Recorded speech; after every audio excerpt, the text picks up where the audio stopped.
Hello, everybody, and welcome to Day Job. I am your host,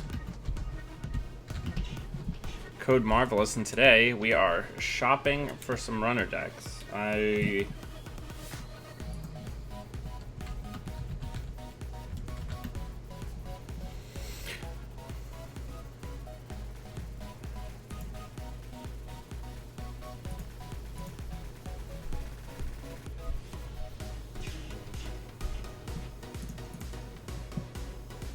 Alright, so we're against an outfit deck.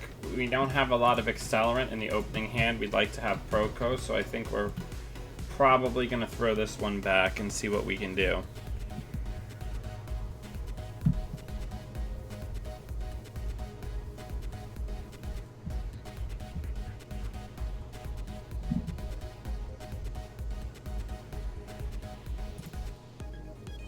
Not much better, okay. Alright, so we don't have the strongest open here, but we're going to see what we can make happen. Hopefully they don't rush out super fast on us. I would have liked to have started with a stim hack at least, but we'll make do with what we've got. Hope everybody's doing well. It's great to be back.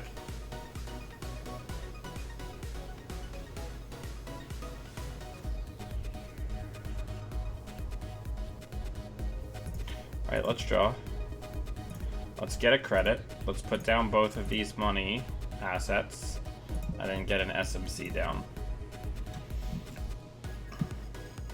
Our biggest problem here is going to be that we really need to set up the Proco to have the money acceleration we're going to need to fight the outfit, since we're on Aesop's, not Film Critic, so we need to be able to fight Punitive.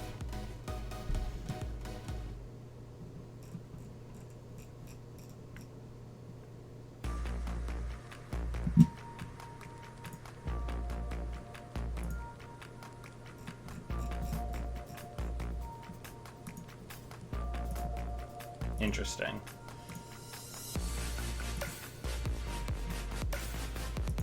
Alright, we'll hold it there. We won't put anything down.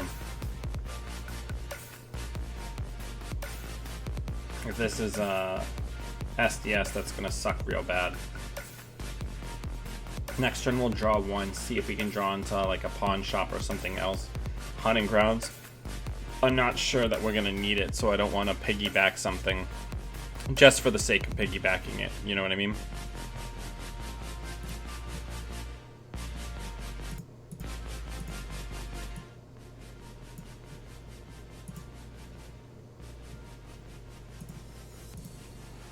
Much better.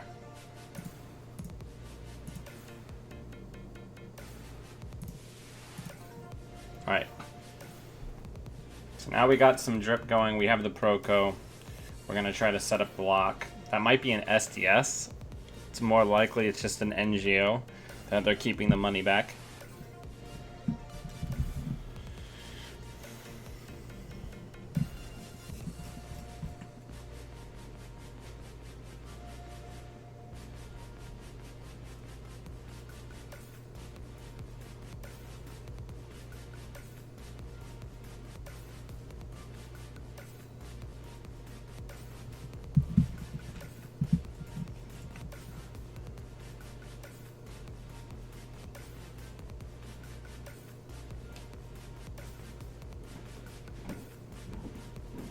Rewrite Astro with turntable? I don't know what that means.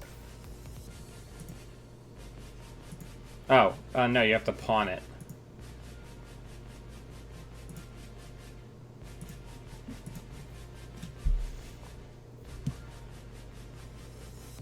Alright, our money situation is more or less sorted. We just need to set up the lock.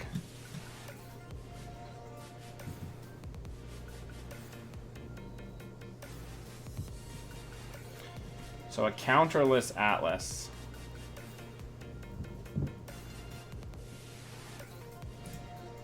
Let's draw. Let's draw again.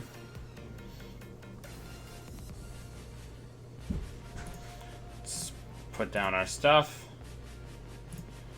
And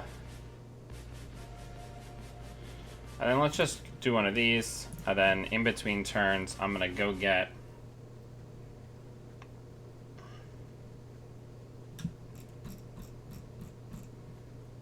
probably our most useful piece that we know that we're gonna use is the Inti, and then we'll rip a Parisia out.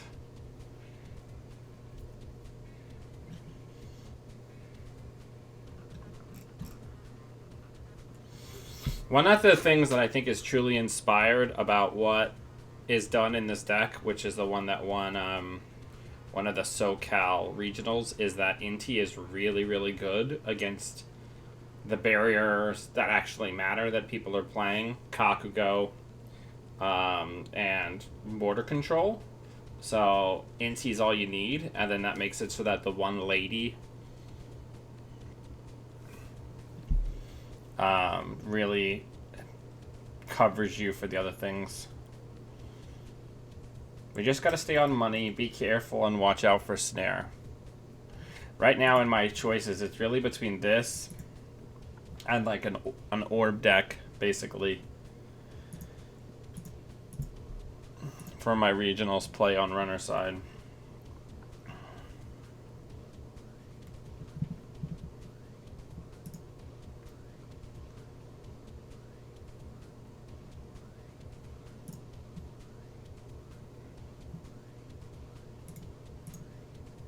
What we call the Orb Gang.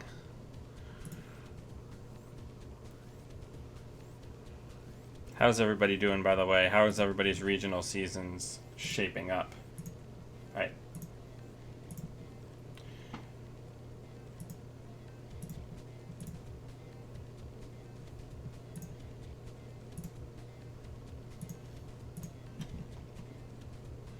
Let's see if we can immediately clear this. Okay, so they're on Kakugo. Interesting. So that's almost certainly going to be what goes down on R&D. So we need to find our feedback filter so we don't get run out of cards.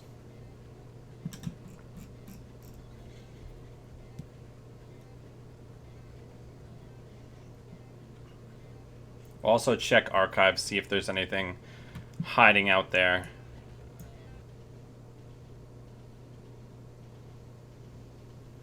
Oh, Avers, what did you play?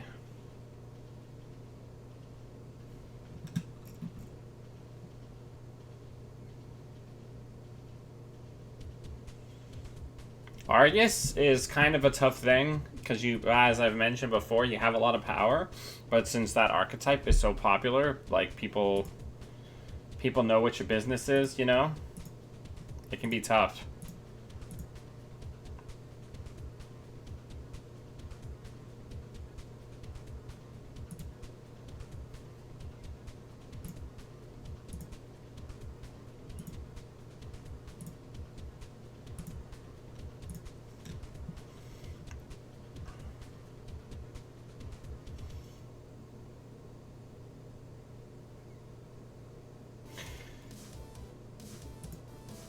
We really need to clear that current. So we're going to try to hit. Now that we've got the ability to absorb the net damage, we're going to try to hit R&D. Now I'm wary that there may be snares here. I mean, Gen Con's tough because you have to, you know, travel to a major convention, pay all the money associated with going to a convention, pay for the tickets for the convention, and then also take an entire day of that and play Netrunner instead.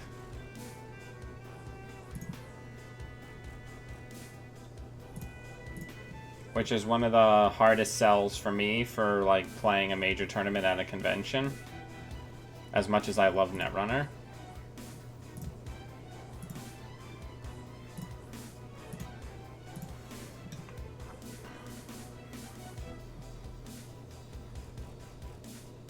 We gotta chew through this money. Now, our opponent hasn't given us even one bad publicity, so they haven't utilized their ability yet. They're probably holding back a too big to fail as a counterattack tool. So here's where the Inti comes in, right? Because it's a 0-cost card that we can break Kagugo for cheap without eating up our lady counters. Will prevent the net damage. I almost wonder if this is like a June bug, right? Okay, so that's a big boy. So here we're going to go get yeah, sure, we'll go get that. We have to get rid of something for housekeeping. So we'll do the stim hack. Then we're gonna go get David, because then that gives us something to pawn.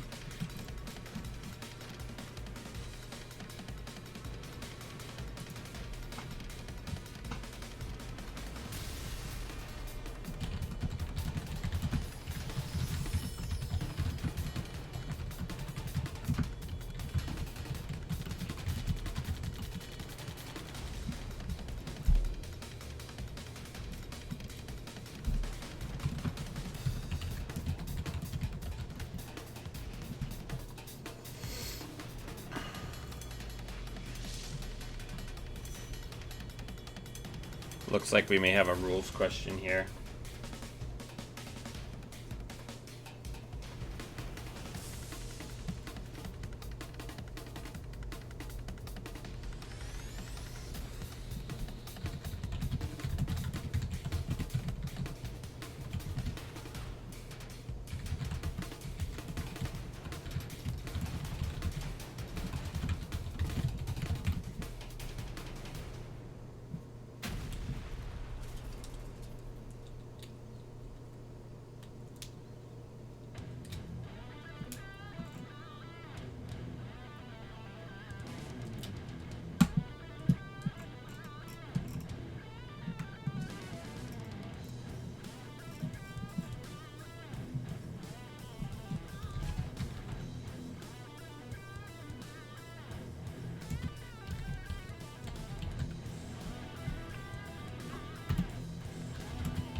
Alright, so hopefully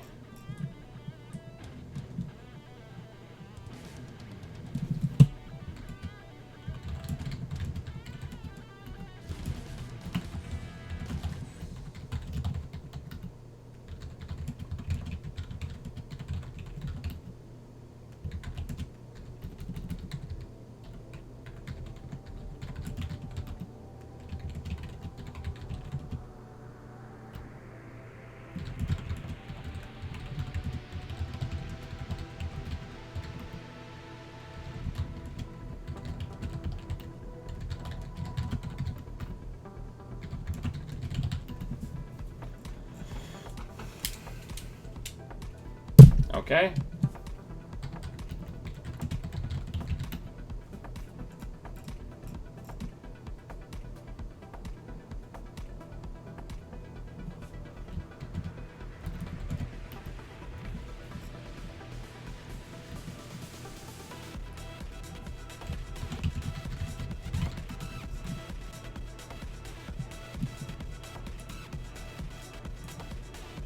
Alright, let's try the other deck.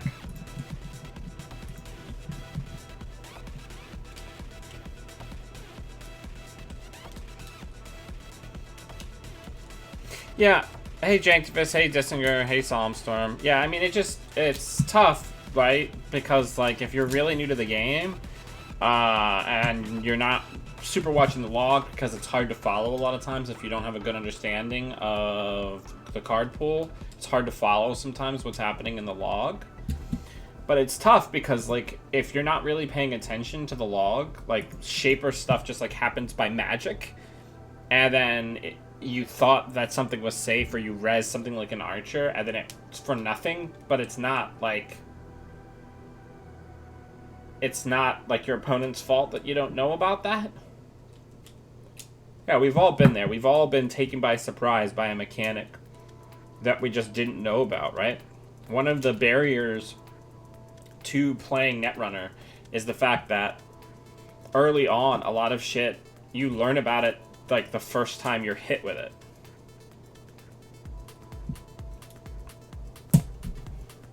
Shaper's great.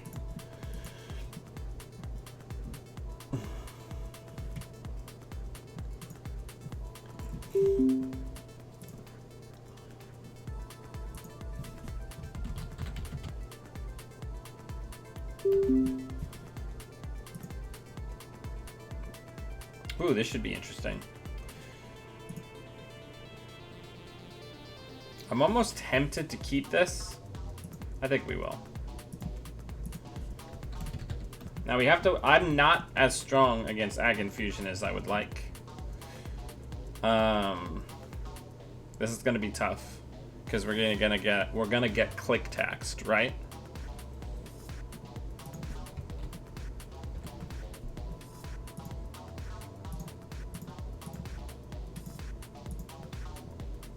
So hopefully that's a Rashida. Yeah, so we're gonna get a guaranteed fire of the pad taps here.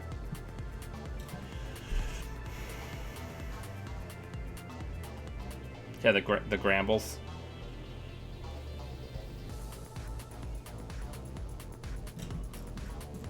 So they're on, yeah, they're on a Labyrinth server. They're on the deck that people have been playing, where it's the like throw people into the pit of despair, like you yeet somebody into a trap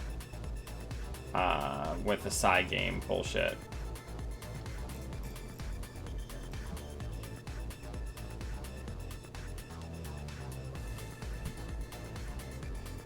Hey, Stoppable, welcome.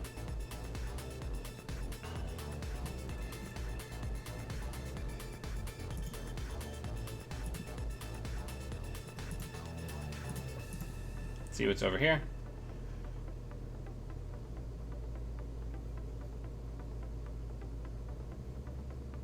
Are they gonna pop it to like make me hit an Anansi?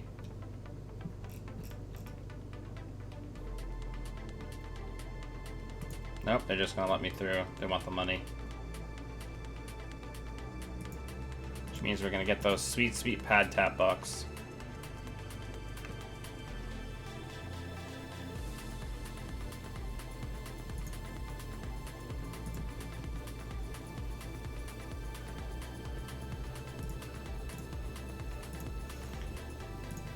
Alright, so let's get all of our Rozekis down, because that's what we're about.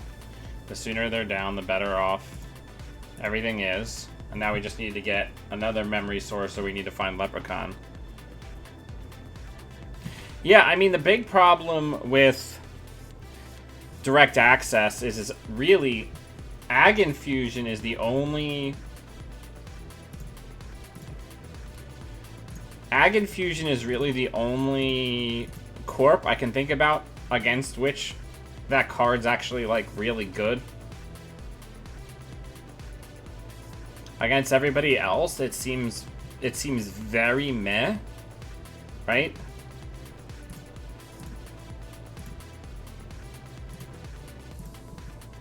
Alright, so now we've got the ability to...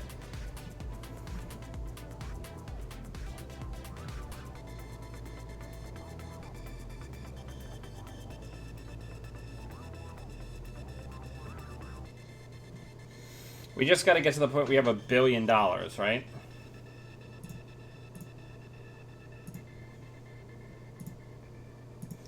Need to get the Leprechaun down. Need to put the lamb on it.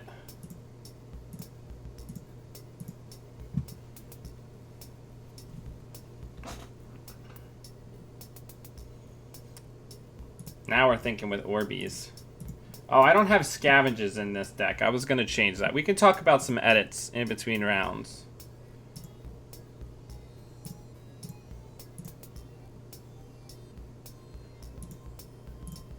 This is going to be very important, so we'll go ahead and get that feedback filtered out.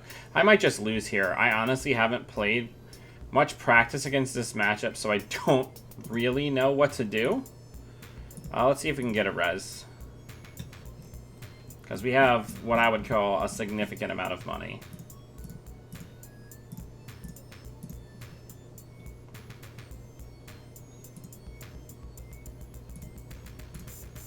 Divert power. That's a neat choice.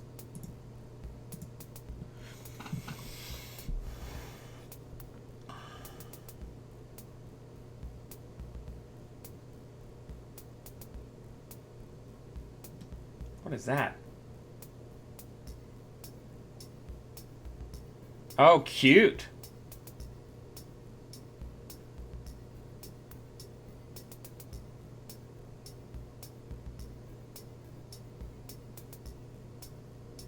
Yeah, I mean, but like, is that good? It's not that it doesn't do anything, Storm.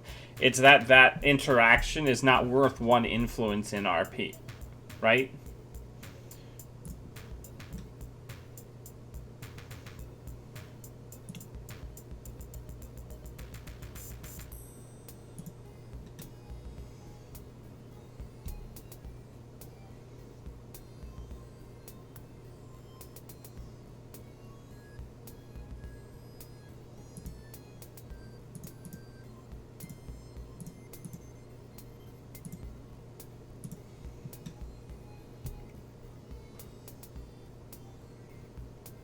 Just before anything weird happens, let's go ahead and just get the Surfer on the table.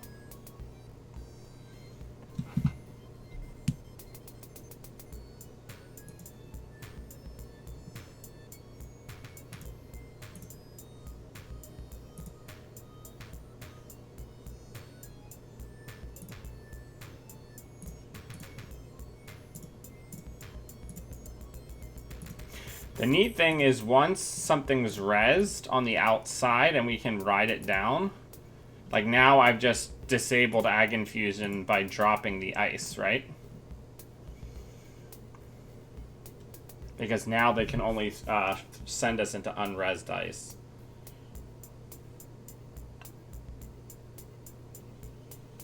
Andrew, I am not. My wife and I dropped off our daughter with her grandfather, and we have a few days to ourselves, so we're going to be hanging out, just the two of us. This is a cute concept. I like it. Getting the Anansi's for less expensive this way. I'd really like to draw into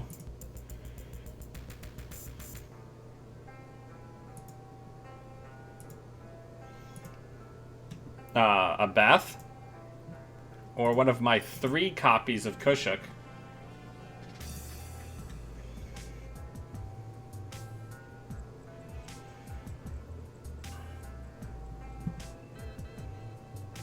So here's what I'm gonna do first.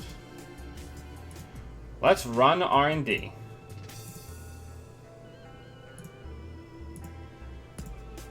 Let's ride that shit down. Let's get an access here. And now they can't as easy... Well, they can throw us, but throwing us doesn't do as much, right?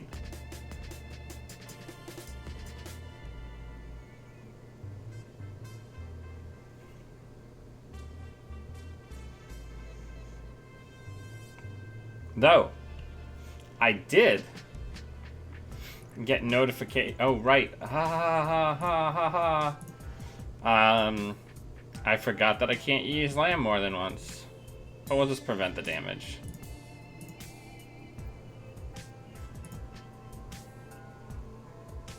This could potentially be very bad if there's like a third Anansi on here.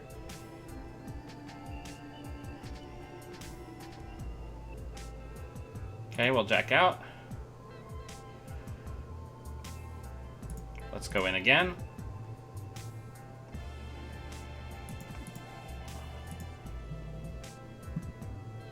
I might just let it fire.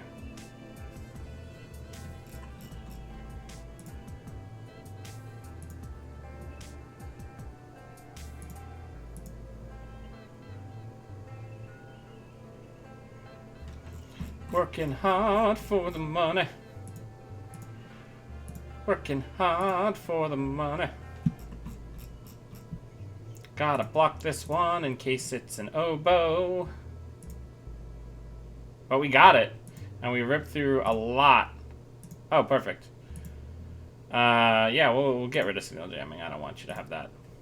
But we got through a lot of their Ag Infusion tricks, and the Lamb Surfer drop helps take the teeth out of this matchup a little bit. That's an unexpected bonus that I hadn't previously thought of.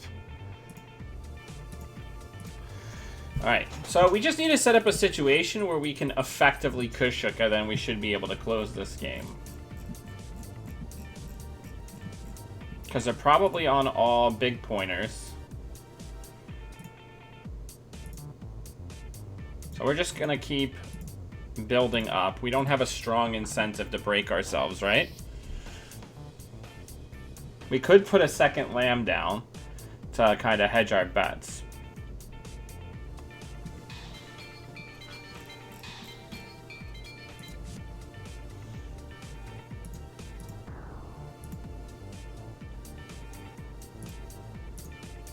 Yeah, let's do that.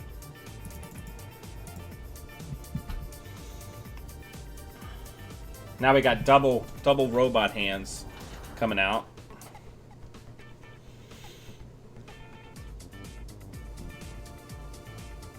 But yeah, Andrew, once my board comes in, I just got notice that it's going to ship today.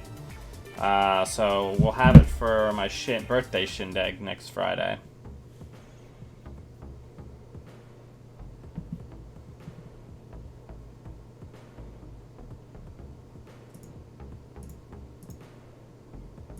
Alright, let's see if we get a res here.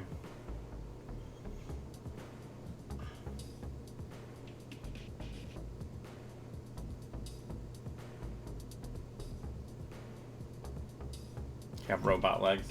I mean, you're not wrong.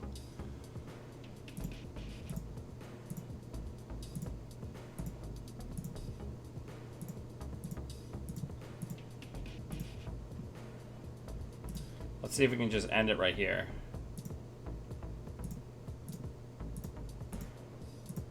Ooh, that border control is going to be a problem, huh?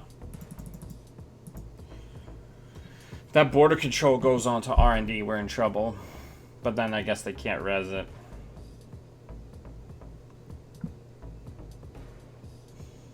Okay. Take the money. And Kushik.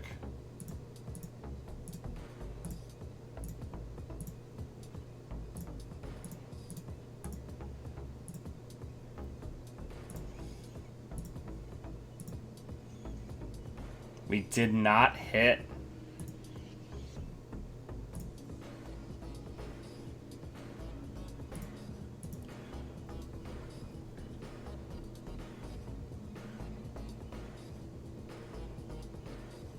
This always bugs me because now we're just going to lose because we whiffed on a Kushik.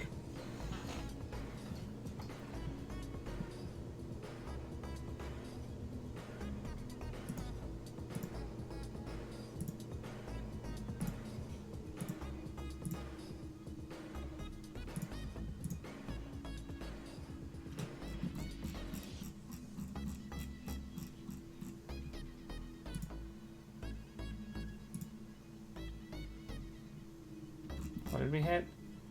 Gene Splicer.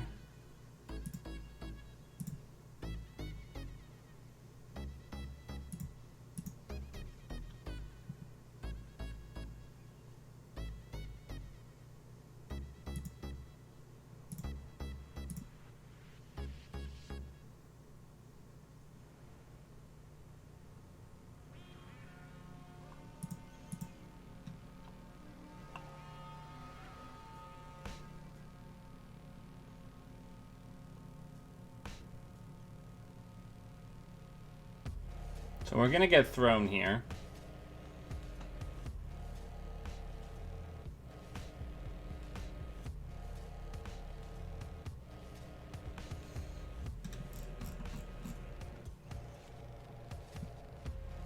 We're going to have to break this regardless. So we're going to turn it.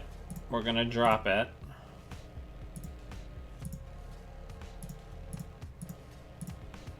And we're going to hope that we can strike on these two accesses. Looks like we can't. So now we have to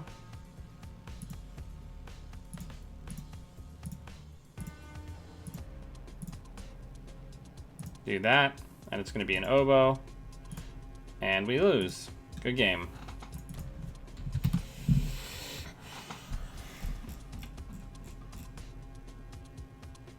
I guess I should have just run through.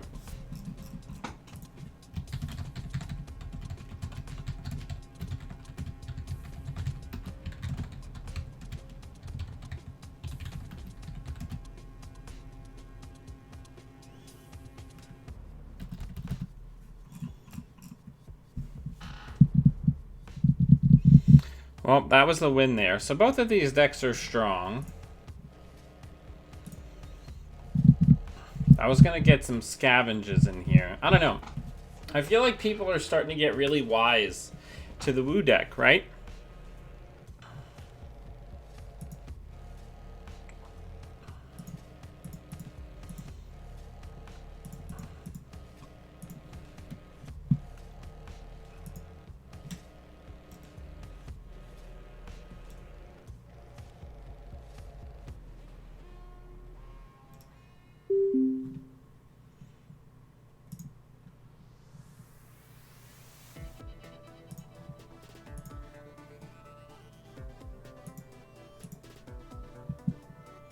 Oh, this is a nice open.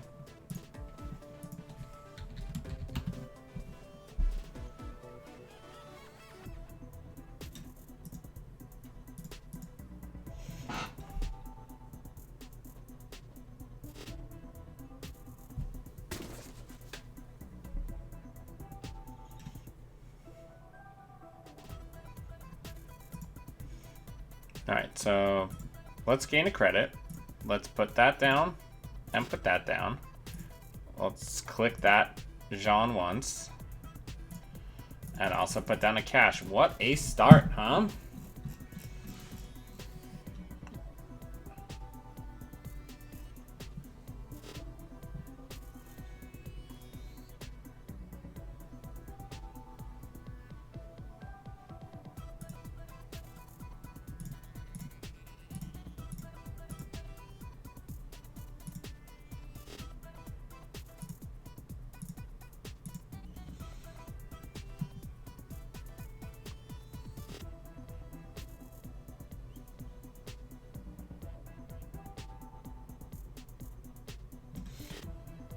So one of my all-time favorite things about playing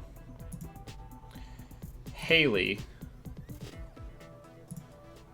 is no one ever knows what you're going to be able to pull out of your hand, right? So now we're going to go get a cash, and we're going to go get this David, and we're just going to rip through this Tithonium that they spent all this money for.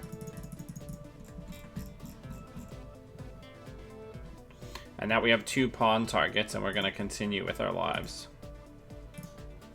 Oof, we lost. Now, we did lose 2 R&D interfaces, which doesn't feel great, and one of our mem chips. Yep, gone.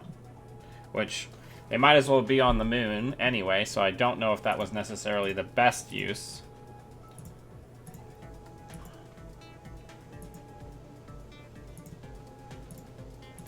Because we have no way of getting those back.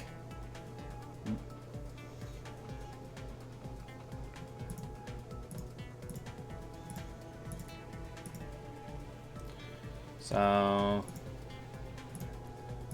let's get some of this stuff down and get ready to recycle our stuff. They would have been probably much smarter there to get rid of the SMC with the Arc Lockdown, I would say.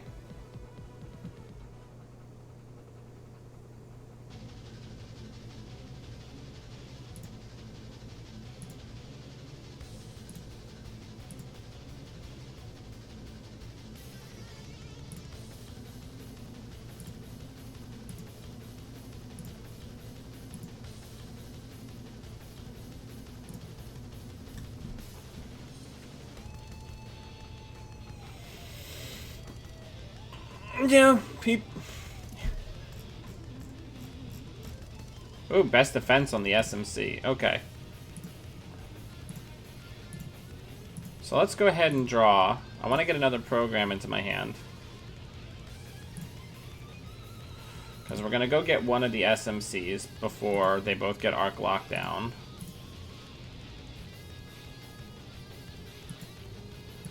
We'll get rid of a bunch of these extras.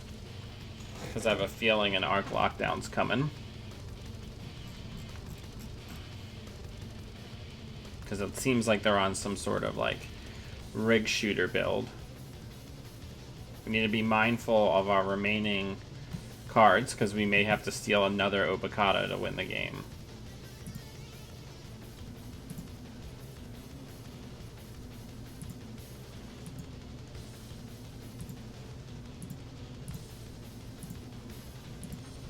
We're going to just keep maintaining the lock. See, I think both of these decks are lock, like, control builds, but I think... Ooh, interesting. I think this one is significantly less fragile than the other one.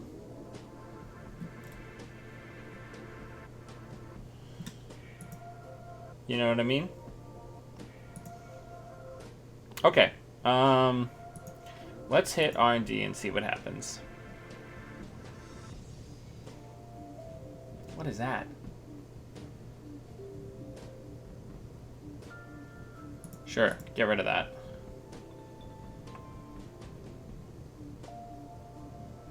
I'll get rid of this one. Yeah, that kind of, it's a trap card, like, does not really do anything against most modern runners. Most runners have at least one thing from their board state that they can afford to lose. Okay, so here's a Cortex lock. So we'll go get the David out of the trash. And we'll also put the Nanotech out. That'll fill up our memory. So now we don't even have to break it. We're gonna go over here. We're gonna... Notoriety. We have a lot more information, and if that's an agenda, which doesn't look like it is. Now we're in much better shape, and there's now an open R&D. Oh, not anymore. I spoke too soon. Okay, let's draw. Let's draw again. Let's get the Astrolabe and the feedback filter down, and just get some money. Yeah, it's probably Lethella Nisei. I'm betting that the upgrade.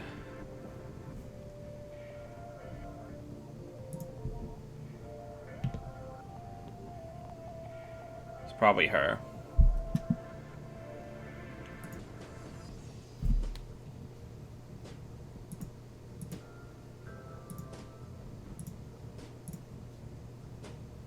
Let's hit R&D. There's the big chonky boy. Let's go ahead and get through there. See if we can close this game. No, they do have a lot of ice though, huh? We have a lot of money though.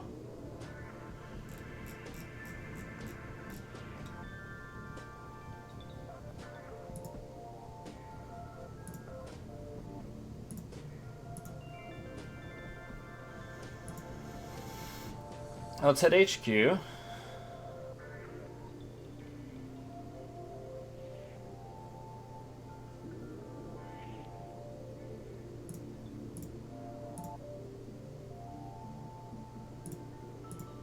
have a lot of money.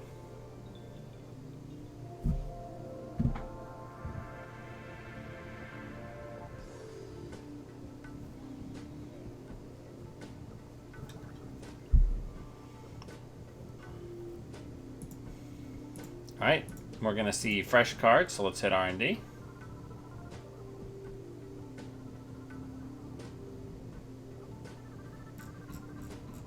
Sadaka. Okay, so we can't have that. So let's go ahead and get N'Golo out.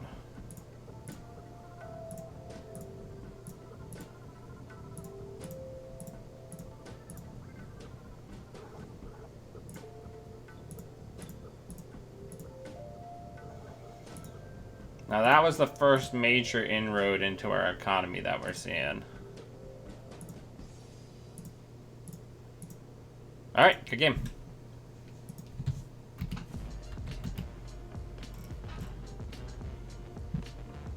Haley, I'm telling you. Serious business.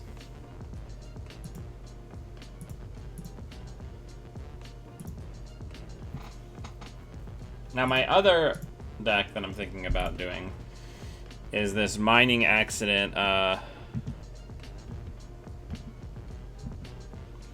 this mining accident 419 deck.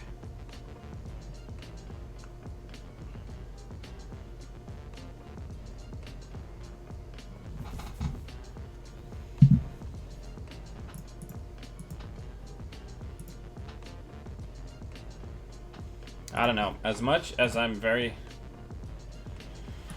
excited about playing like a Wu orb deck, I feel like people are really ready for it, and I don't know. You've really got to set up that lock super early, right? Here, let's get the scavenges in.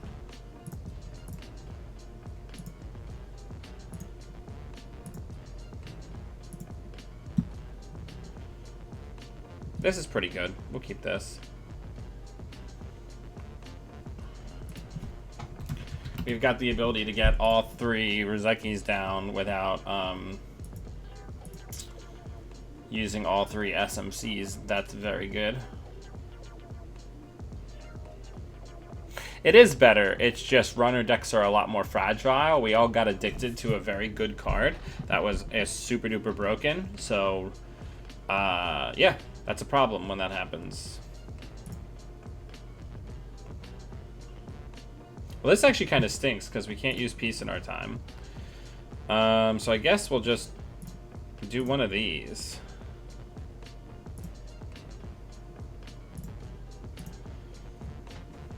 Since they scored first turn, we can't peace. Yeah, I know. I agree. It was a big problem, very big problem. Yeah, let's just get a bunch of stuff down that we need to get down.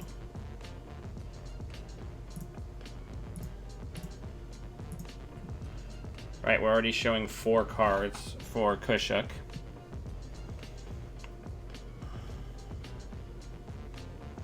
Getting the Astrolabe down early is very good here.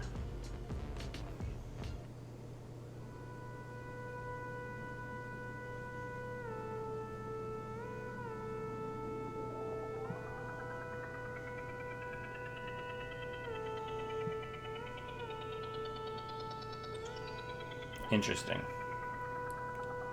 Okay, so let's go ahead and check all these cards.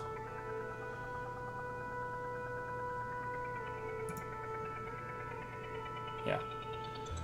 No thanks. No thanks. No thanks. Yeah.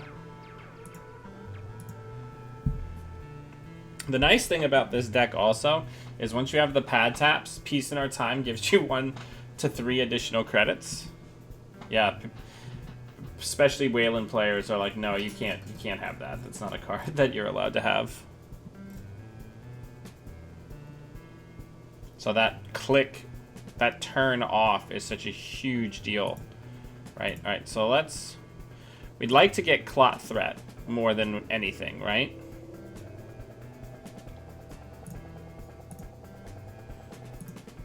So that's what we're working towards. Now that we have a clone ship on the table, we have Clot Threat.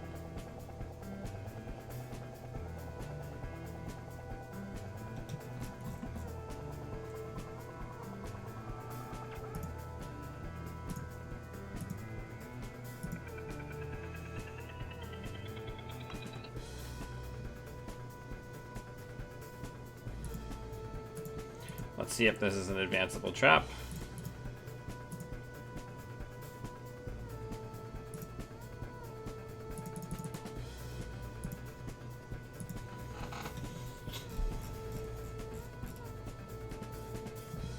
So the clot is a limited use resource. If they don't purge this turn, then we're gonna try to Kushik here.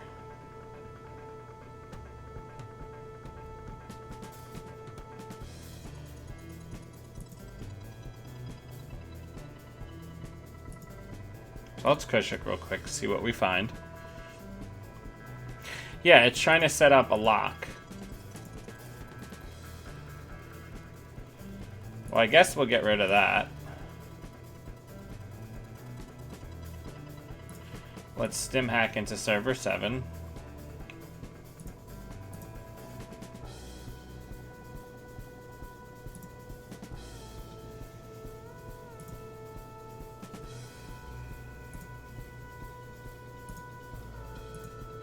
And just try to maintain our money edge here.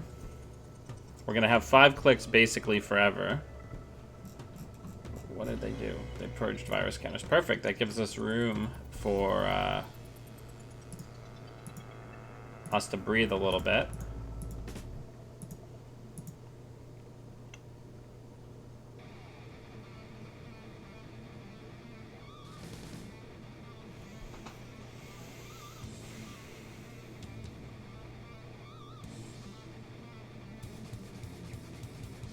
Now, worst case scenario, if we think that that's like an agenda, what we can do is we can go get Surfer and then overwrite it with another program so it doesn't get tossed into the abyss. So let's go ahead and do that. Let's go get Surfer. Let's run here.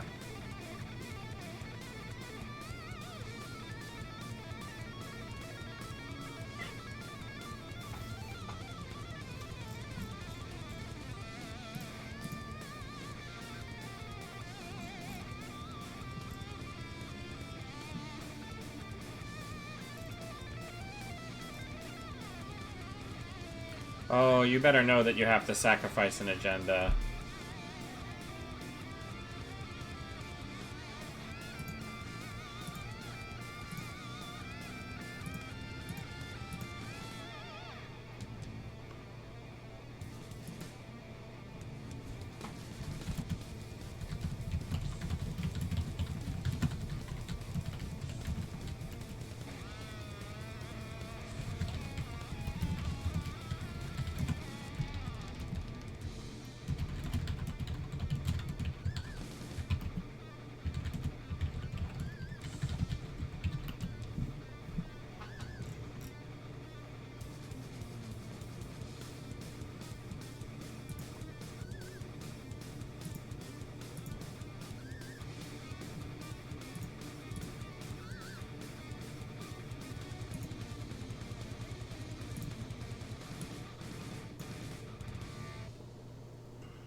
Yep, and we overwrite the Surfer so we don't lose it. We just gotta find a clone chip before they find an arc lockdown. Both of these decks are super duper good, right?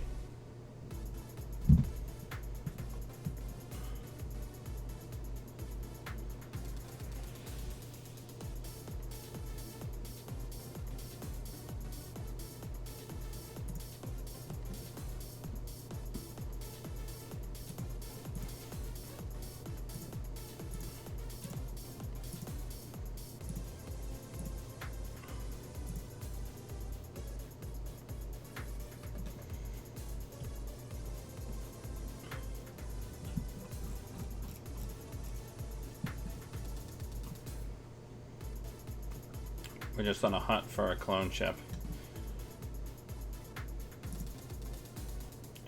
Let's draw. Let's draw again. That's tough. So they're probably going to get a score here, which feels pretty bad.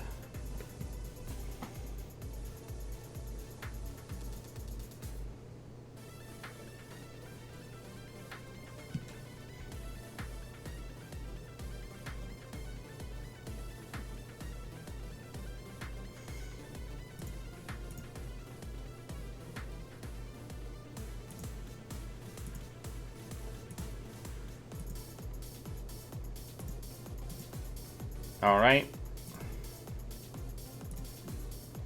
A minute here, we should be good to go. This is my thing with this build. It's very fragile.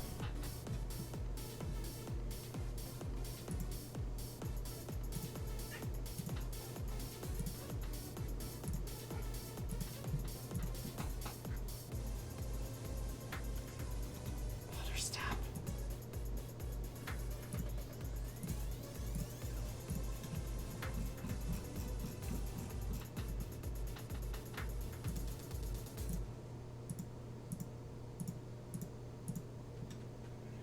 Gotta get rid of whatever this defensive upgrade is.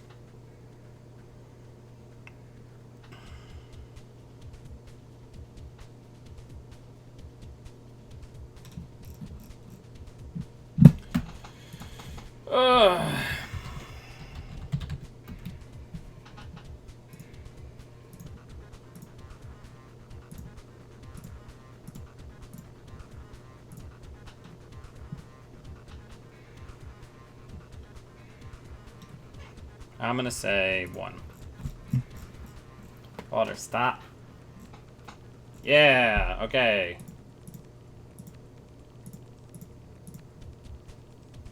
There we go.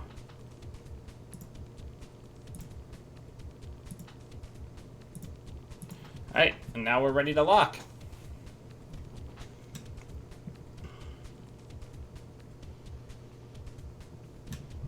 One, 2, 3, 4, 5, 6, 7, 8 2-cost cards. Oh, 9. Cyber Cipher. So many 2-cost cards in this deck. So now they're really in a tough spot because we do have them basically hard locked here. Let's run HQ.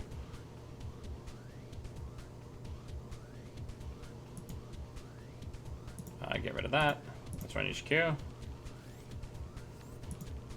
Let's get rid of that. Let's run HQ. Let's take that. Let's run HQ.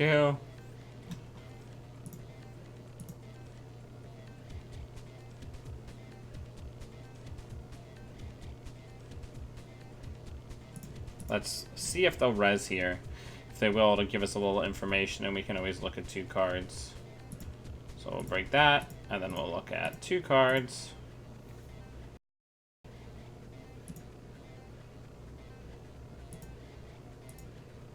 Let's get rid of that. Let's get rid of that.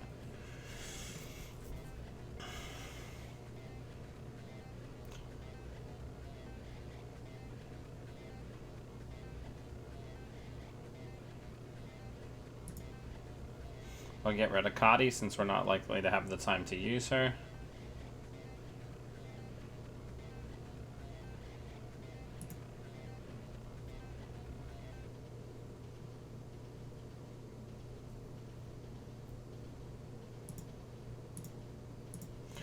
Alright, let's go here.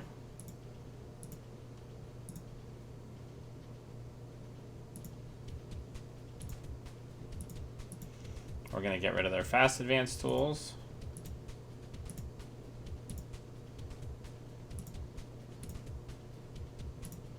Going to see if we can see all 3 cards here.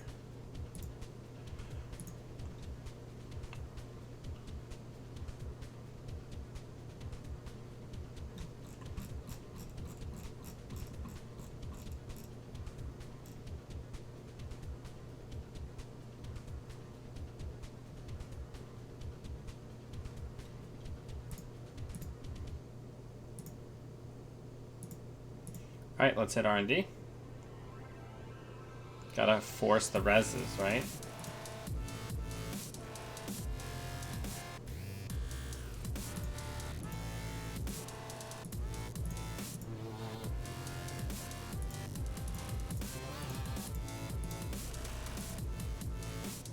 So we're gonna see 4 cards here. Steal it. Good game.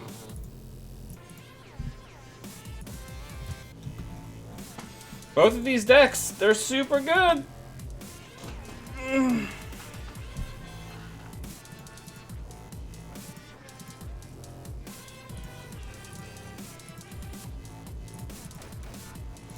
I think one of the biggest things is Shaper. Oh, I never saved it. Shaper has some of the strongest like clapback, like recovery cards now because of how robust their rigs are.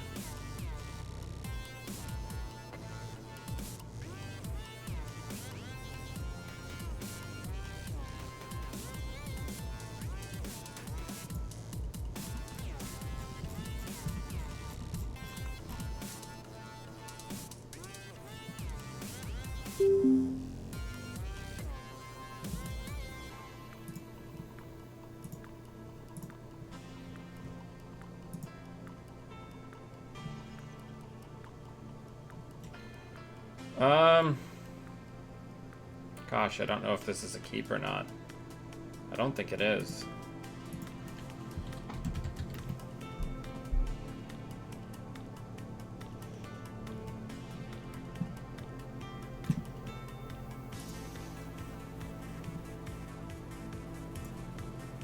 Wow, that's way worse.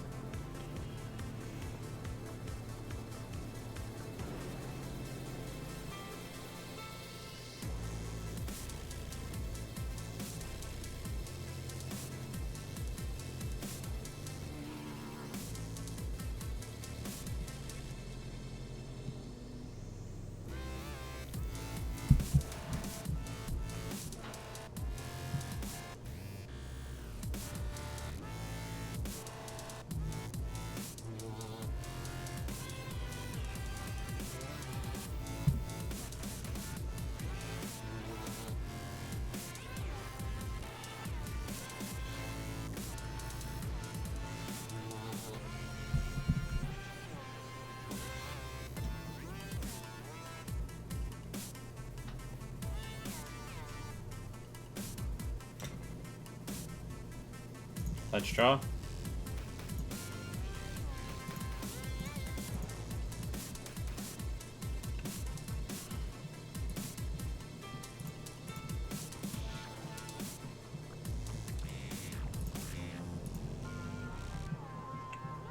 The early Parisias are going to be a huge deal. We just need to get money cards. Oop. Hang on 1 second.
All right, we're back.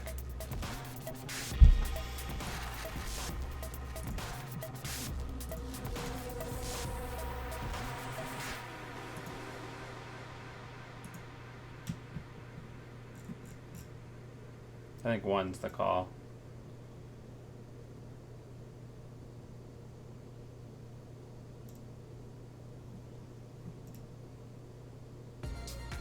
Nope. Okay. Whatever. Don't care.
All right.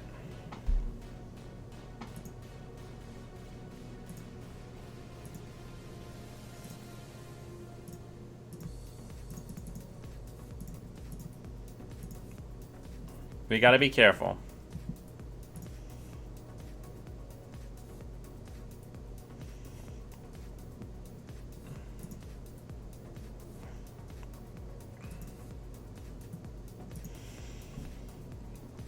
Yay, my Crokinole board ship. Yay! Sorry, my dad's giving me a call. My pops.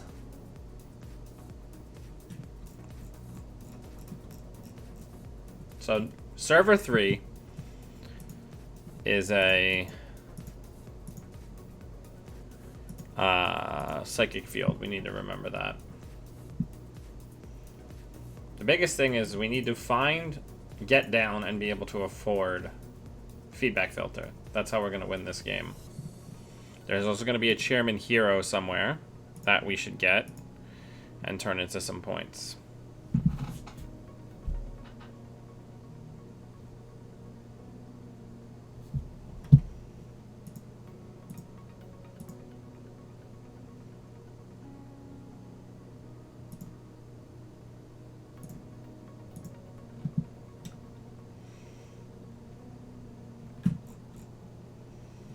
Because once we have the feedback filter and some money, we should be in pretty good shape. We're really feeling not having the Proco this game. The Proco is very important click compression in this deck.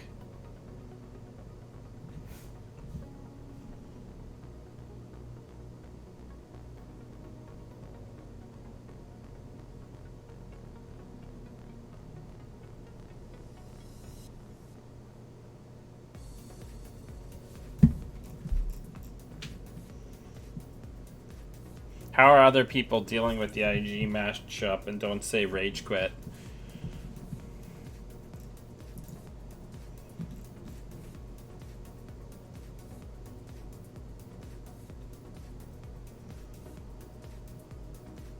APOC's good. You have to find the hostile, though. Are the newer lists even running hostile? Or are they brazen with no fear of the apocalypse?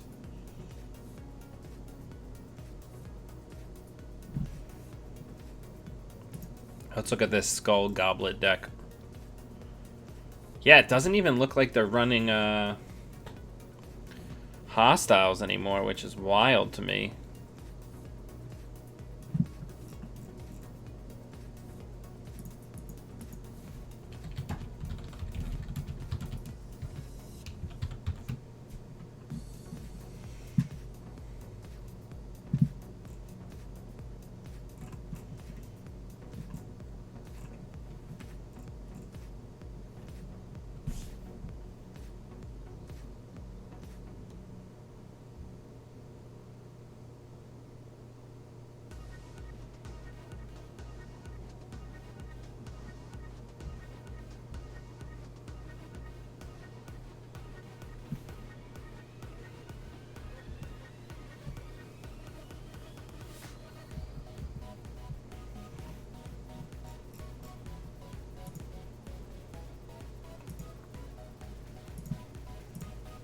Alright, well, let's take a look, see what this is.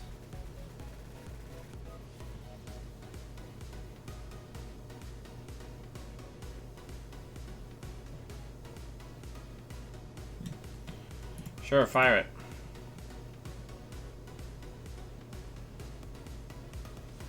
We lost the feedback filter, which is going to be a problem.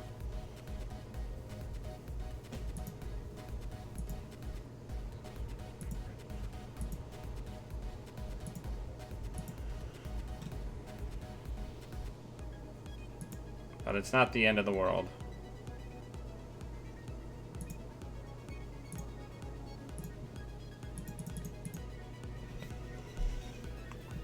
We just need to keep our hand size up. We should just be able to control the assets.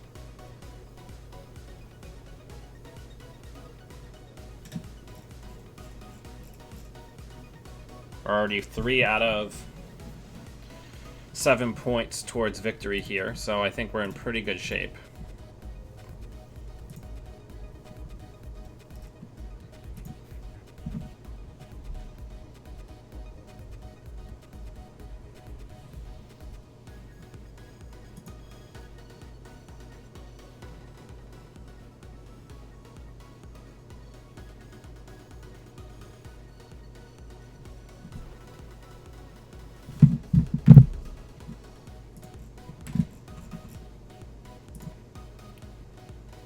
So let's pawn.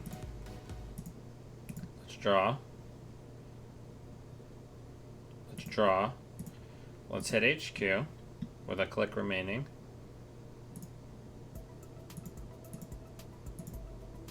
Trash that out of hand. And we will fill up our memory to deal with that Cortex lock. I mean, I think Parisi is just better in this particular build because it has additional value as a pawn shop target in other matchups, which Miss Bones doesn't. And Parisia can also be used on uninstalled cards, whereas Miss Bones can't.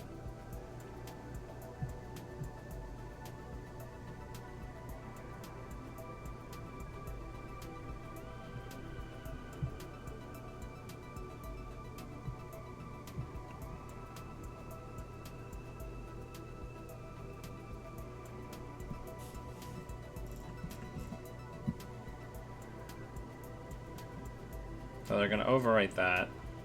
Makes sense. Alright. Let's draw. Let's run HQ. Let's draw again.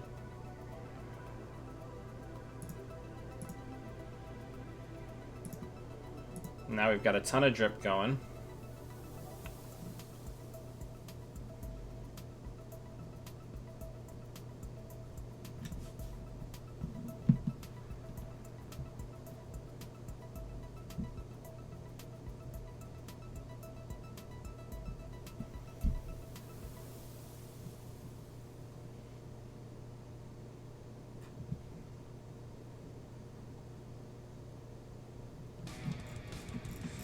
All these traps, huh?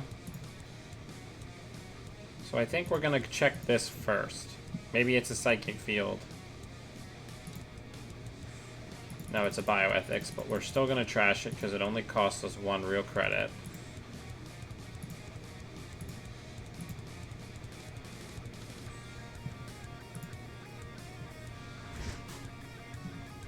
Now we're in pretty strong shape here to keep putting the pressure on.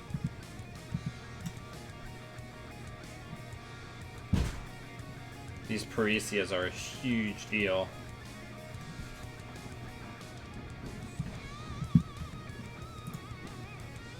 People forget that you gotta have the hostile, right?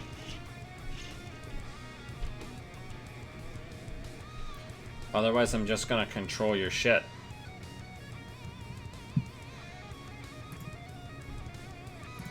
Well, let's check that first.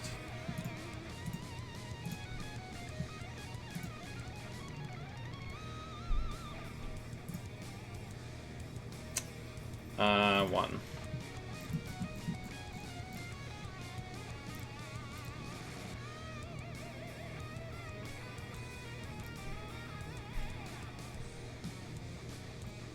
Let's see what...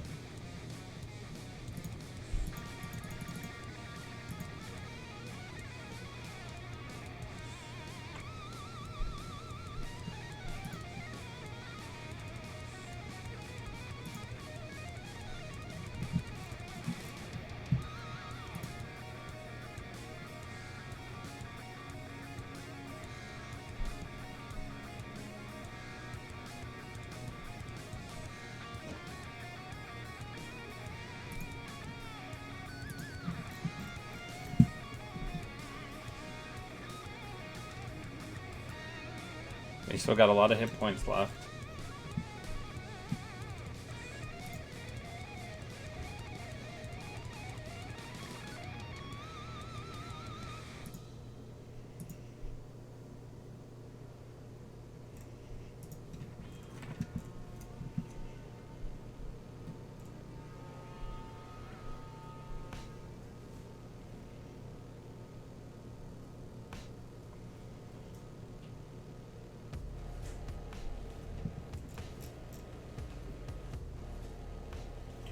think our biggest issue here... Ooh, there's a big overdraw. But they also don't have a good control over what's in their hand right now. So they could be holding a bunch of agendas now, and there's only one agenda that does damage to us, and that's Fetal AI. We've already trashed one Ronin. So I'd like to sweep the hand and see if we can get any more. I'd also like to get Astrolabe down, because that'll be some good ablative draw for us.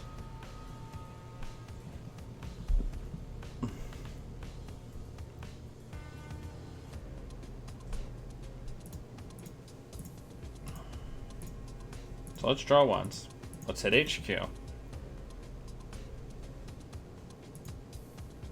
Okay, we got the bacterial programming.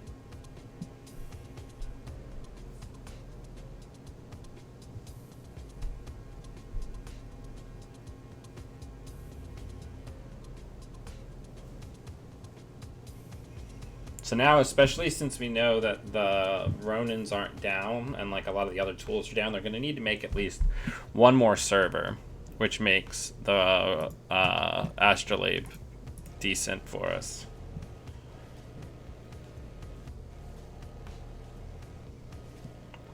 So the question is, do we ever check archives or not? That's one of the questions that I always have a problem with when I'm playing this deck.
Alright, let's hit HQ again.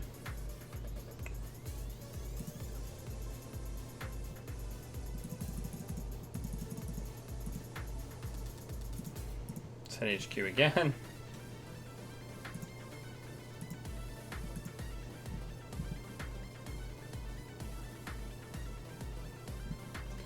So now there's at least 2 Ronin in the trash.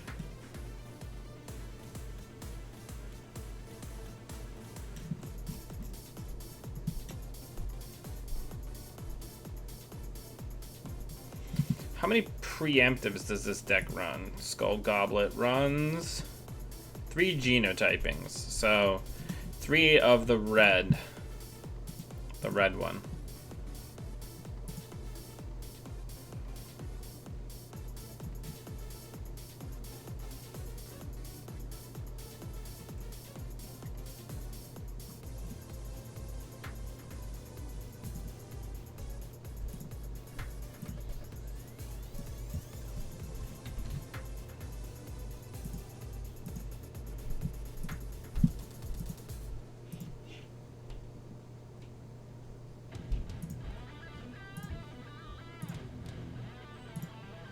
Alright, hopefully this isn't the last Psychic Field.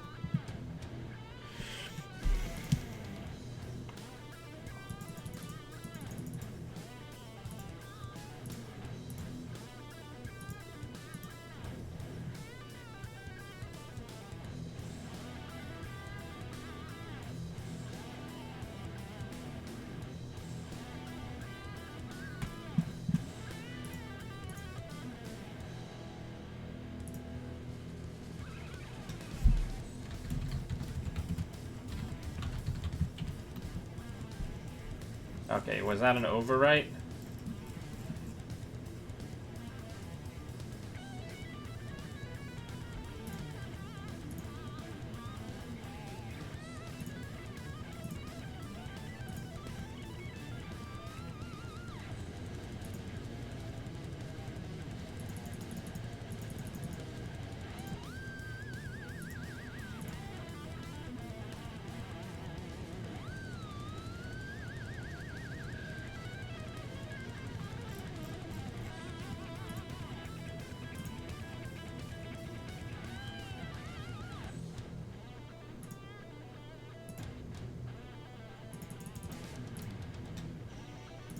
So what's my play? How do we close here?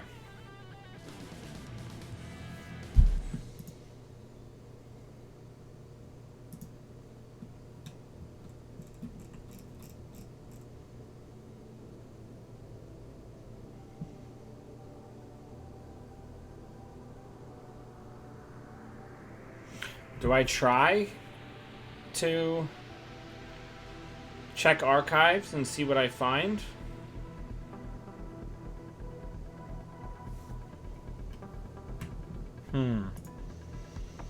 These are the decisions that define us.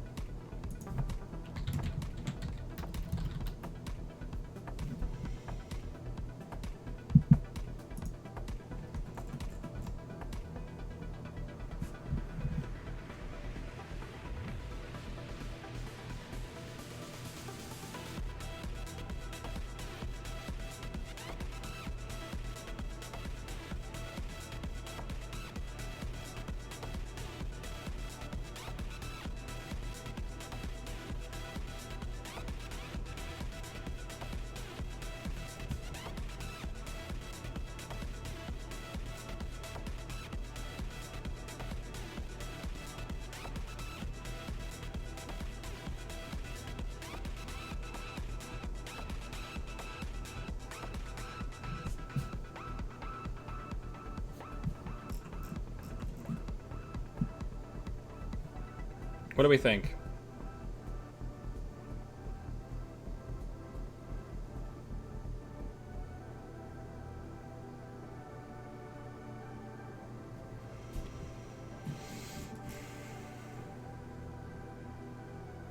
I mean, I guess at this point, I could probably just wait for them to run out of cards, right?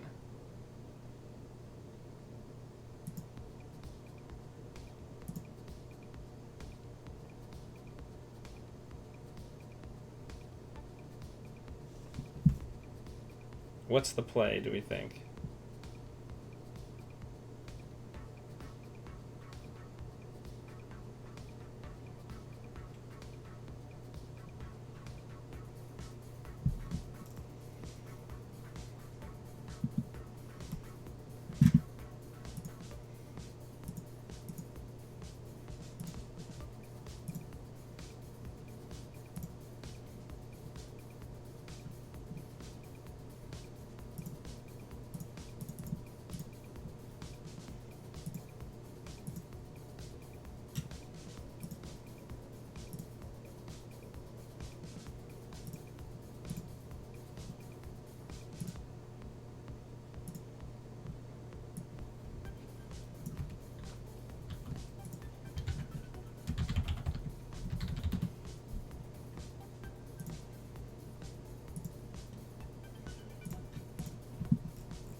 I don't know. What's our solution here?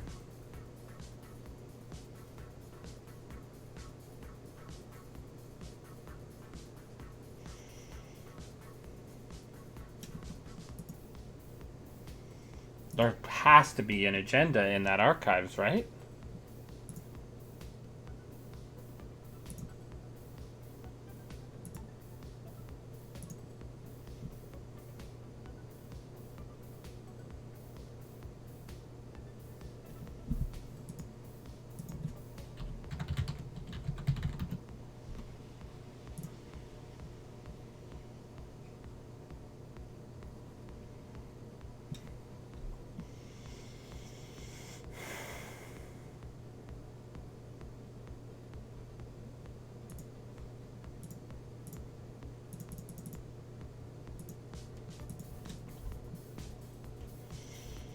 The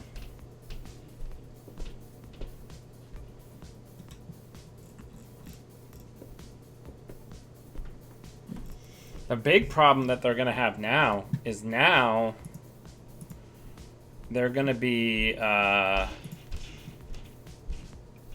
ripping through their deck, trying to reset up the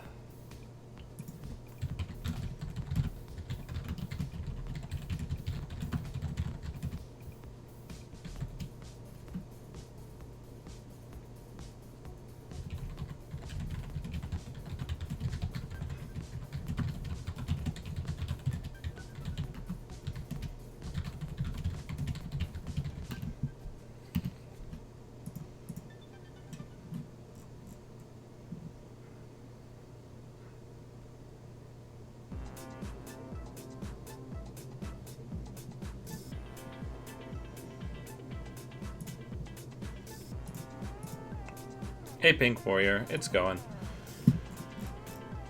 Just living my best life, trying to kill this IG.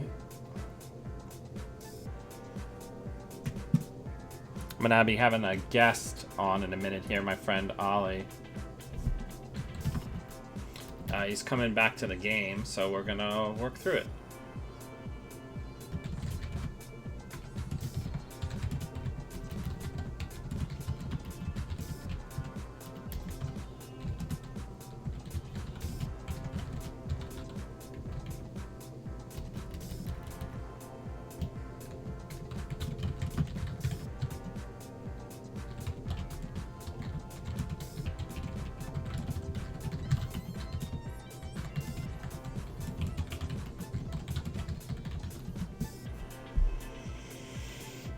Yeah, I just have to make sure I don't get, like, double Ronin.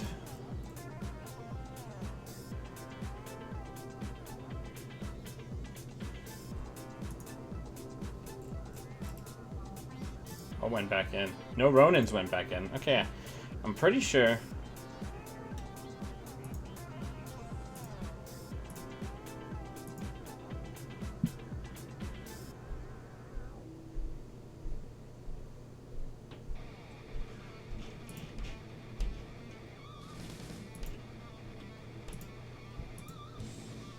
I'm pretty sure I just have to live, right?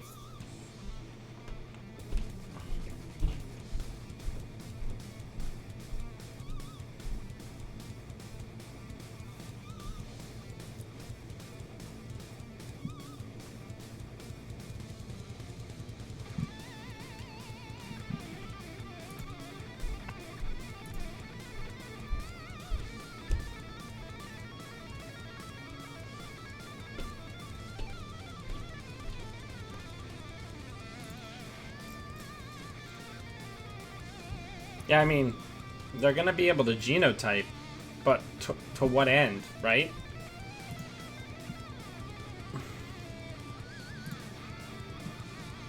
Like, their whole deck is in the trash.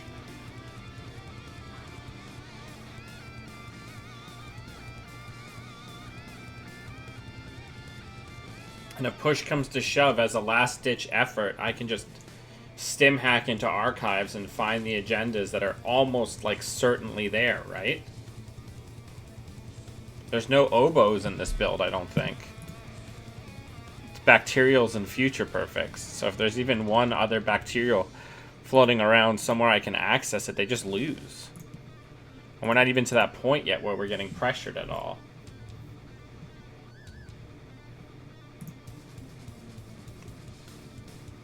Right? No bioethics going back in.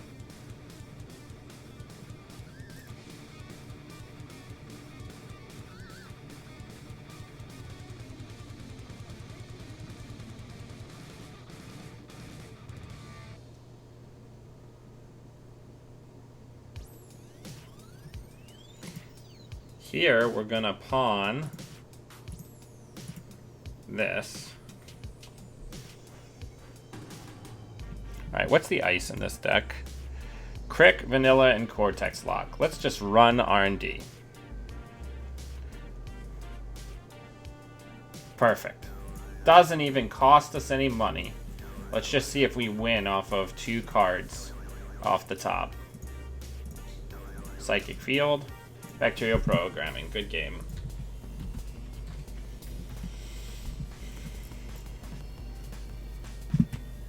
Alright. Everybody give me a minute. I'm going to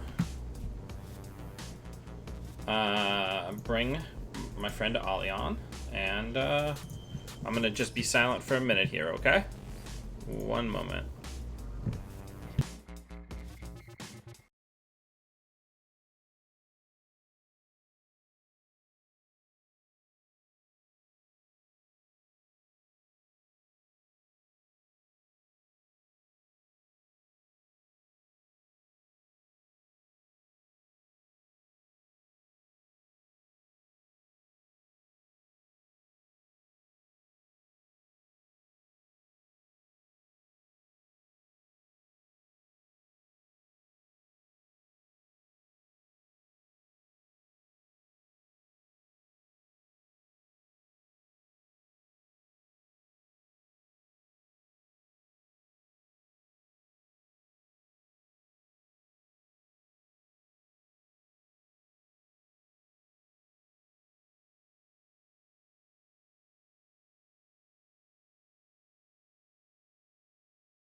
Alright, we are back. Hello everybody. I have joining me now a friend of mine from across the Atlantic Ocean, Ollie. Thank you so much for coming on. Hey, thanks for having me. I'm excited for this and slightly nervous. It'll be good. It'll be good. I can't wait to see what you rolled up. Is this the Sheffield deck? I literally have no idea. All right. Well, I'm playing some of the Sports Metal Glacier now that we got certain ices back. So we're gonna see how we can do it. But you're able to break big ice a little bit better than other people. Got a tricky opening hand. Yeah. So when's the last time you played competitively?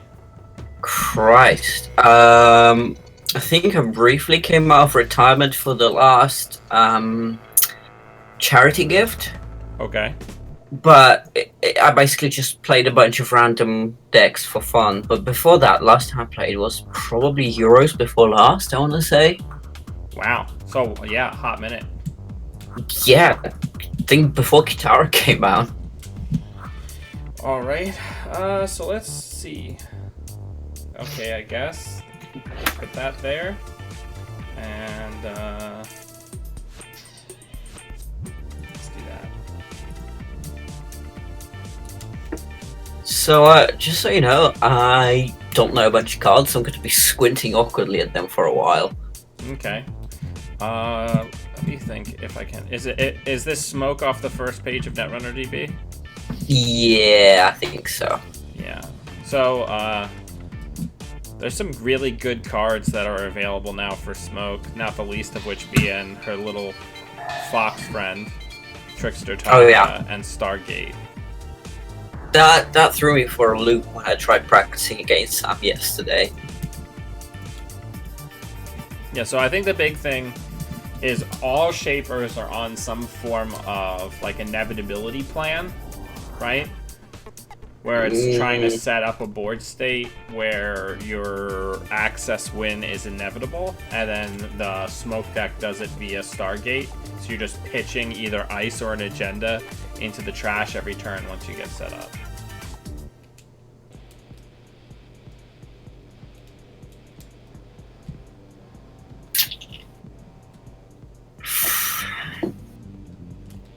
Now, Ollie's just coming back, so we're going to be doing some kind of slower play practice games. But I think everybody here, like, we're in a weird meta with a new, pretty new card pool, so it'll be pretty exciting.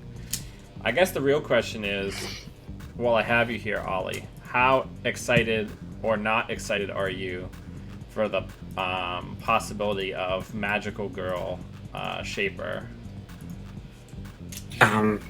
Context, please. The new Anarch that's going to come out in the second half of Ashes is from the card art that we've seen. Looks like a magical girl. Well, I've not been... There's been some mixed feelings. I, for one, am excited.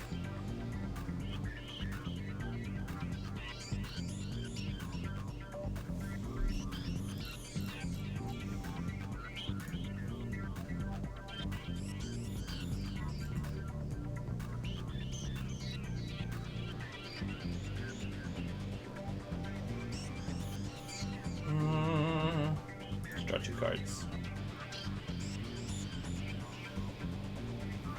Playing some sports.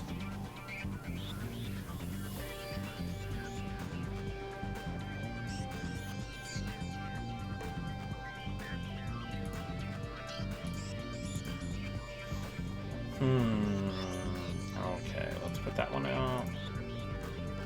Put that in there. And let's put that in there.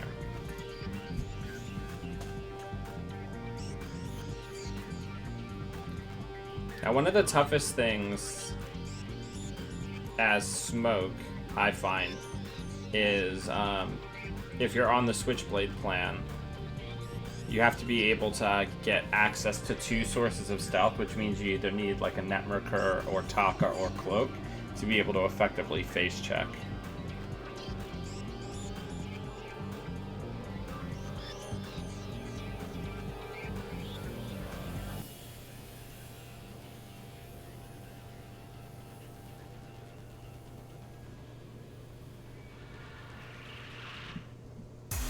There you are, beautiful. What a great breaker. I'm gonna miss Switchblade a lot. Switchblade and Refractor a lot when they're gone. They're from the same cycle.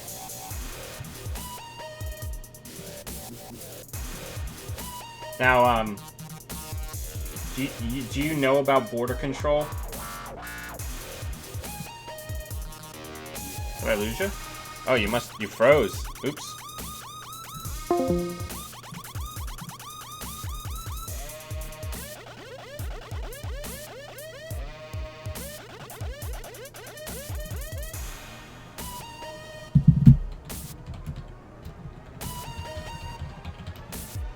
Can you hear me?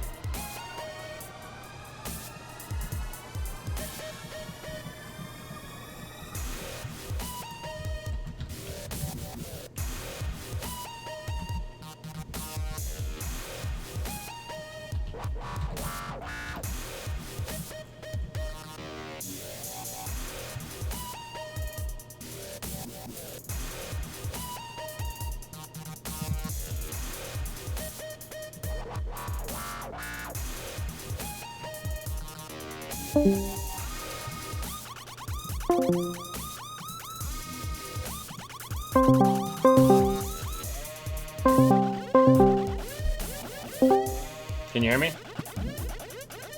Hey. Hey, looks like we lost it. I didn't hear anything you said after I asked about whether or not you were excited for a Magical Girl Anarch. None of it. None of it, unfortunately. I was saying that I haven't actually seen any of the spoilers because I've been sort of keeping my head down working. Sure. And then I said I'm excited about the art direction Nisei's taking, mostly because they've commissioned me. Yeah, I mean, there's been some really great, your pieces, but also just the art direction in general has been really solid. I mean, Pat's incredible. So the other question I asked is whether or not you know about border control, right? No. I mean, I know what water control is. So I just linked a card in the JNet log, which is pretty mission critical for most corps now, and you should know that it exists as we're playing. So it has like 2 just decent subroutines, but it can be instant speed trashed to end the run. So it's like a one-time use Nisei token that's an ice. Nice. I mean, unpleasant when you're the runner, but nice. Yeah, so just be aware that most Glacier decks, myself included, are playing 3 copies of it.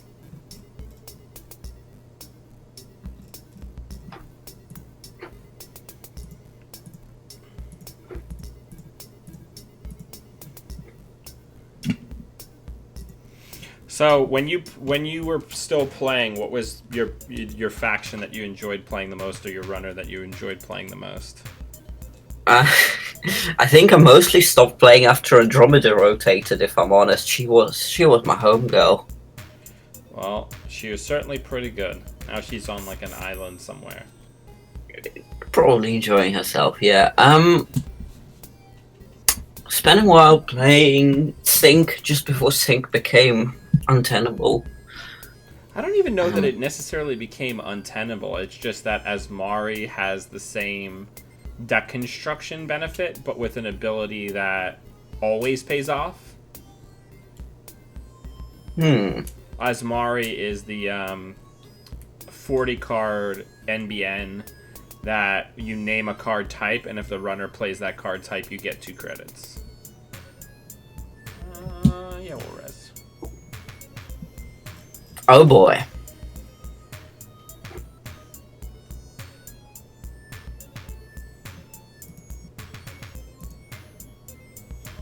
Yeah, but this is the rub. Like, once you get Merkur down, things are going to be bad for me.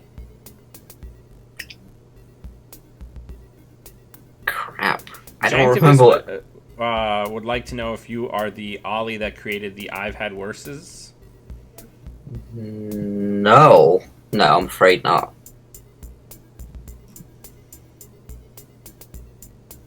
Actually, that's a good point. You have Yeah. a card making shop, don't you? Yeah, I do. On Make Playing Cards, same as most everyone else. Yeah. After you get done with your turn, if you can just drop me the link, I'll put that in the show notes and in the chat. Yeah. Okay, this is sort of embarrassing, but I can't remember which of my eyes is a. It's code refractor. It should be anyway. Thank you. Yeah. Not embarrassing at all. Well, I mean, I probably have, before they killed my beautiful son Noise, I probably have more Smoke games logged than I have any other 3 runners put together. So I'm very familiar with her cards. So yeah, you're gonna have to take the Smoke credit to boost up the strength. Now it asks where you want to finance that credit, so now you can do it in the reverse order where you just start using the breaker, and then it'll ask you where you want to pull it from.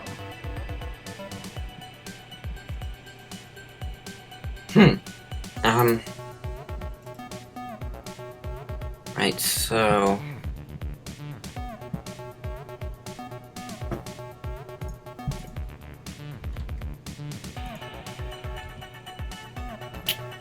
Well, that was financially uncomfortable. Well, it's better than uninstalling 3 cards. Well, yeah, I can't argue with that. Oh. That stung.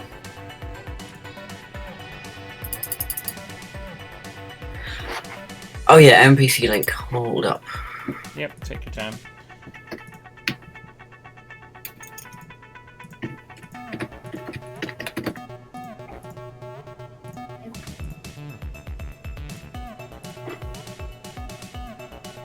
This is a very,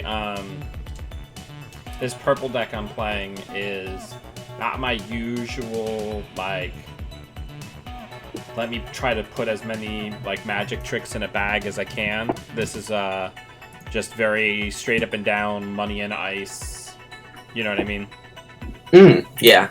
I appreciate that because I have no idea what I'm doing, if I'm perfectly honest. The big thing is Sports Metal has, again, now that Employee Strike is gone, has one of those abilities that's just always relevant. Perfect. All right. Yeah, it's Alright, T where are we? It's T and Ink, right? Yep. So this is always Ollie's been... shop. There's some great arts on there. Check it out. I'll put it in the show notes as well, so it'll be on the finished video. Check it out, everybody. It's always been my moniker of sorts. Sometimes I think about my name that I made for Netrunner, and I picked it because I figured there's no way that a name inspired by Lady Gaga could be taken, and I was right, and then it just has now become my persona.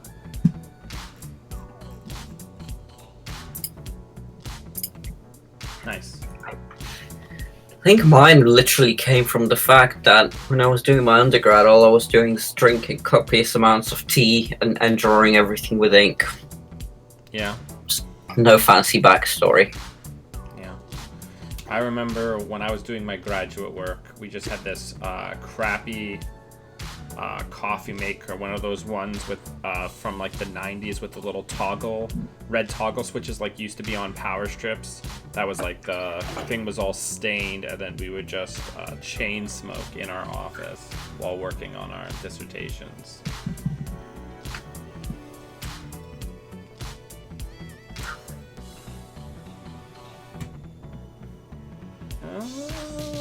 Yeah, we'll rest. Oh lordy.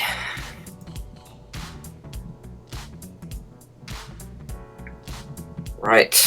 Let's find out how Switchblade works. Exciting times. So Oh, I like the artwork. yeah, first click to boost, and then click smoke. when it asks where you're going to finance it, and then that'll put the credit onto Netmarker for you to use for braking. Switchblade is one of my all-time favorite breakers in Netrunner. It's wildly good.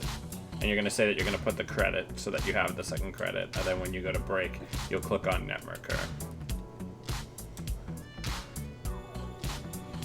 Switchblade. That is Go ahead. really intense. I like it. Yeah, it's really makes short work of tour guides and things that get a large number of subroutines like Komainu. Anansi. Yeah. All right. Let's see what you access. It's probably going to be something unpleasant. Well, I can't afford very much in the way of influence, because those border controls are 3 influence apiece. So that's 9 out of 15 right there. But your money's sorted and your stealth is sorted, mostly. Yeah, I'm doing alright.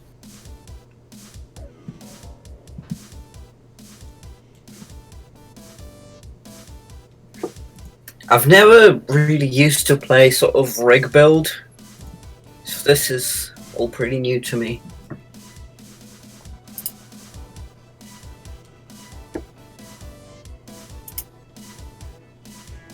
Now, misdirection is kind of an interesting choice. It's kind of a hedge card, but it's tough to know what I'm doing with so much time away from the meta, but most purple is not on any kind of remotely tagging plan, unless it's like an Asa deck, which is one of the Katara cycle IDs that has like a lot of click compression tools to make it so that you don't have enough clicks to clear tags.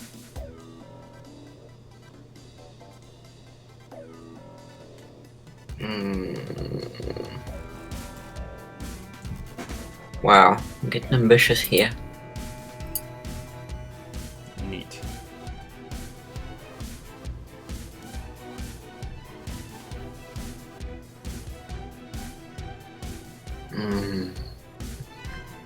Can I make a suggestion? Yeah, absolutely.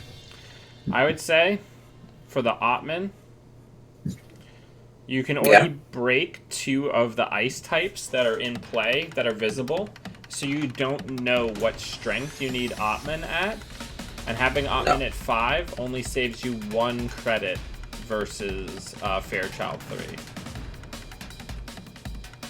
That's a fair point.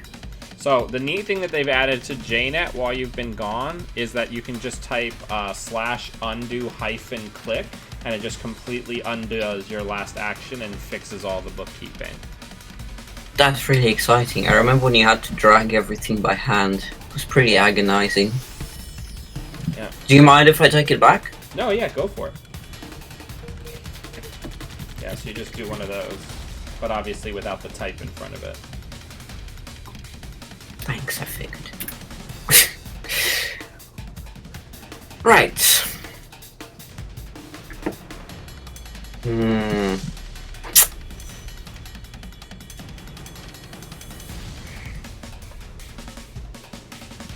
Smoke.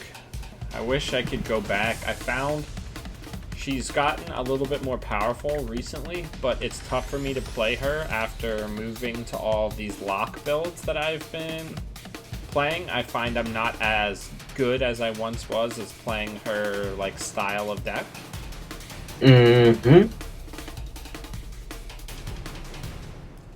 One of the sad things that I'm frequently complaining about on Slack is that you only get to have 1 good Shaper card because of how the restricted list works now.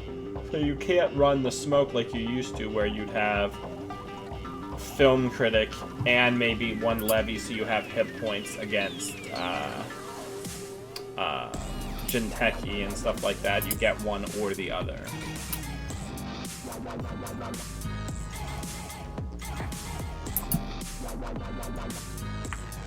You know, fun fact is, I think this is the first time I'm ever playing Smoke. Yep. She's great. Rocking those that suspenders and a crop top like she's in a ska band from the 90s. It is quite funny though, because I made that smoke altar, God knows how many years ago now, and I never used it. Oh boy. Yeah, I mean, that's one of my most cherished alt arts that I have. Really? I got a Oh. little bit of a yeah. I have actually an entire like little shadow box type deal, like a whole big thing of smoke alt arts. When I was playing smoke a lot, I kind of got a reputation of her being my go-to. So when I would go to conventions or like big regional tournaments, people would say, "Oh, Dan, I know you love smoke, so I brought this alt art that this person made in my local meta." So I ended up with a total of I think it was 11 different smoke alt arts over the course of the time that I was playing her. That's quite impressive. I didn't even know there were that many.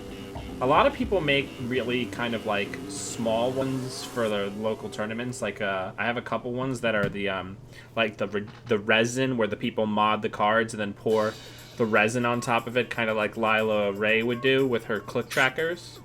Oh, right. Yeah, yeah.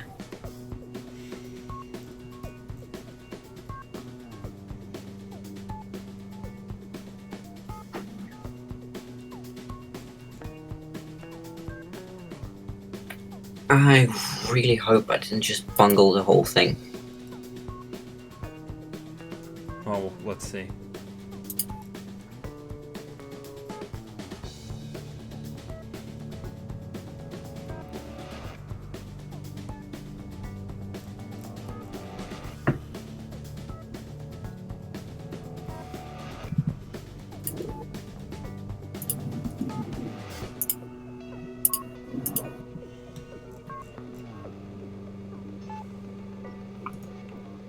All right.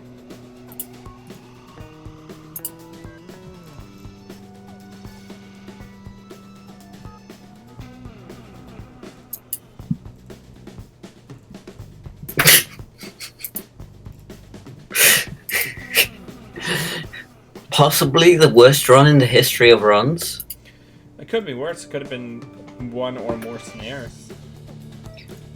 That would be quite awkward. All right. I need to get some stuff set up here.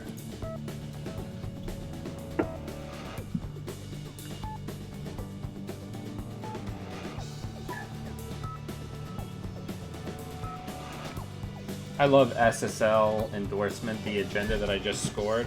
It's one of probably the best 5-3s that's ever been created, especially for Glacier matchups, because it either gives you the money or it gives you the money.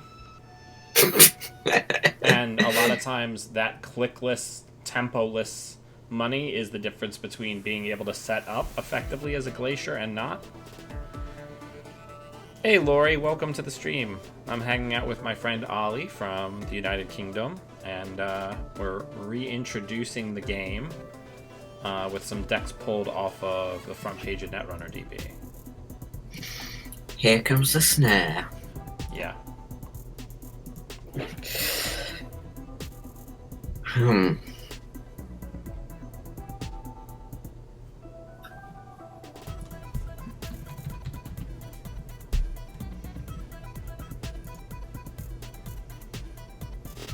Yeah, I mean, everybody watching, remind people, friends of yours that you're still in touch with who may have played the game in the past, remind them that it's a good time to come back to the game, right? You can proxy. Oh, absolutely. You can proxy basically everything if you want.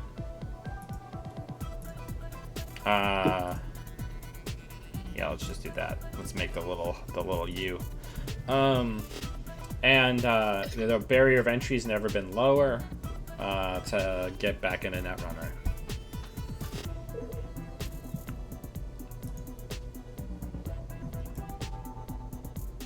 Look who I found. Yeah, a little fox friend. I love his little hood. He's so cute. Yeah. Anytime where you have a character that has like cutouts for their ears, I'm 100% on board. It's so adorable. Yeah. Were you there for the whole sort of argument about the emoji with the criminal cat? No, I was not. Well, Cat Shen argued that you could see the little nubs of the ears under the hat. It was wearing like a beanie. Yeah. And then someone else added actual ears poking out. And I was like, yes, that's the right way to do it. But Cat wasn't happy. That's pretty much the story. Well, yeah, Cat is exceptionally prolific with catifying various emojis. Oh god, yes. But they're always really sort of correct for what you're trying to express, more so than the general sort of Google emojis. I gotta stop running more. I've got an entire rig. Yeah, I mean, all that's really missing now from your rig is the Stargate, right? And maybe like one more source of stealth, or just instead of using. So you haven't ever really played Smoke competitively, so you don't know about the trick. I've never played Smoke at all. So you know you can boost ice anytime you're running, right? Yeah. So you could run archives, boost Switchblade, and just get the future credit on Netmarker. Oh, that is spicy. That's what the dirty laundries are for. You're supposed to like dirty laundry an empty server and boost, and then it banks a stealth credit for the future on Netmarker. Huh. So the idea is with Cloak, Netmarker, and Smoke's ability in Taka, you can basically click for credits while making runs on open servers. That makes sense. It's one of the things that people really don't like about playing against Smoke, because it's like once she has Netmarker down, it's like she has a kind of sideways Val ability, where she gets 1 to 2 credits every turn. Alright. Oh no. I knew that was coming. So here's the neat thing. If you don't want to go all the way through, you can just boost one of your breakers with Smoke, get the Netmarker credit, and since it's just a barrier, just jack out. Huh.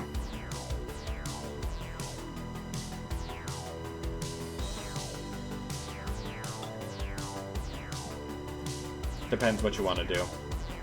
Now, you don't have the meta knowledge. If you did have the meta knowledge, you would know that this deck that I'm playing doesn't play anything besides 5/3s and 1/4/2, so you would know that that unadvanced card can't be an agenda that you need to run this turn.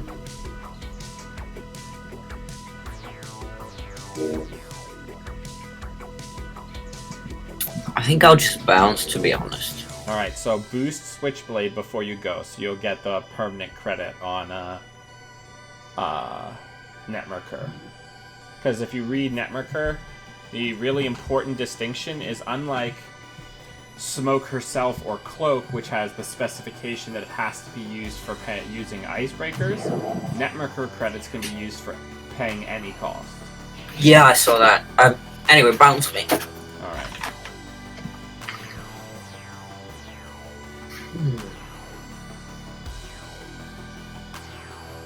I think a part of coming back is, when you recognize the cards, you sort of play them as just an assembly of cards rather than knowing the real strategy behind them.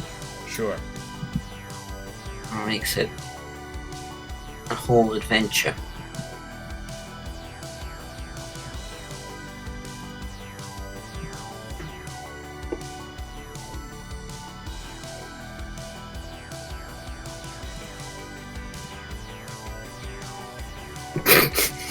Okay, right.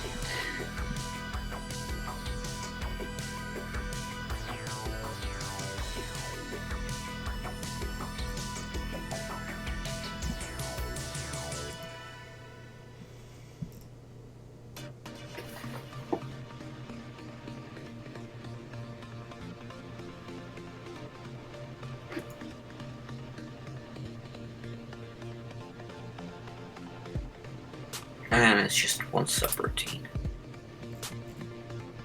Actually, I don't really need to do anything. Just that.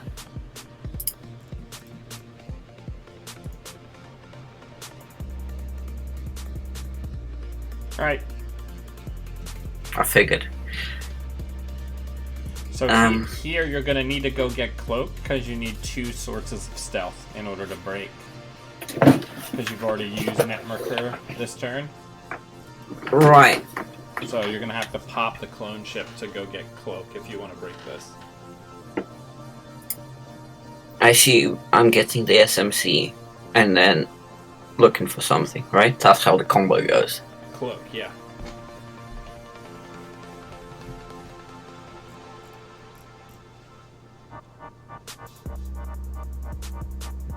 Shaper bullshit is good bullshit.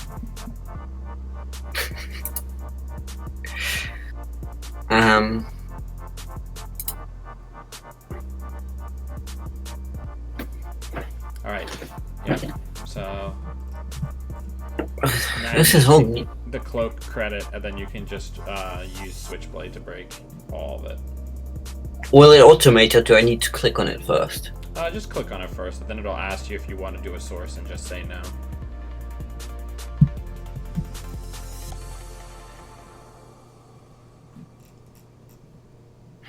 Perfect.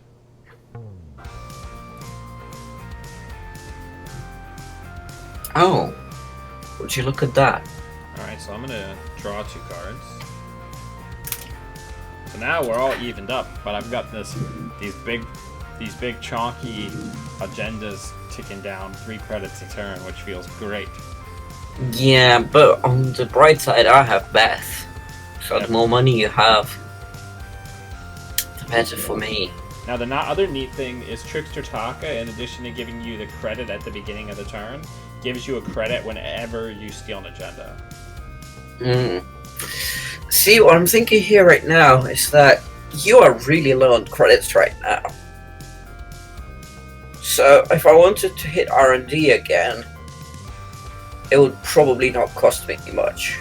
Well, it would cost you 2 credits to get up to strength on Cider Adaptive Barrier. And then you'd have to use Trickster Taka, and then the credit you would gain on Netmarker to break Architect again. But yeah, you could afford to go back in while I'm still low on cash. It's either that or run HQ since you're up to 5 cards. There might be something nice in there. There might be. You did legwork 2 turns ago, so that's Yeah, I not did. super likely. Yeah, I suppose that's a fair point. I think I'm gonna try hitting R&D again. Wait, no, that's last click.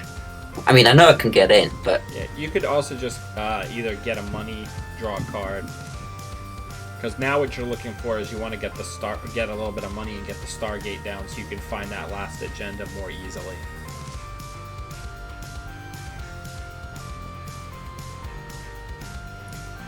So that's Ginger Grid. See if I draw anything spicy.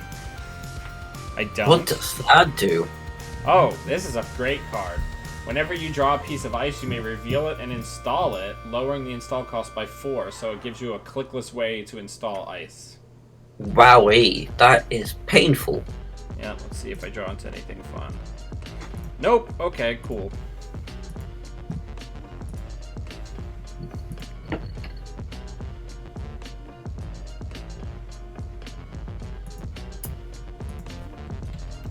Oh boy. Oh sweet Lord Jesus.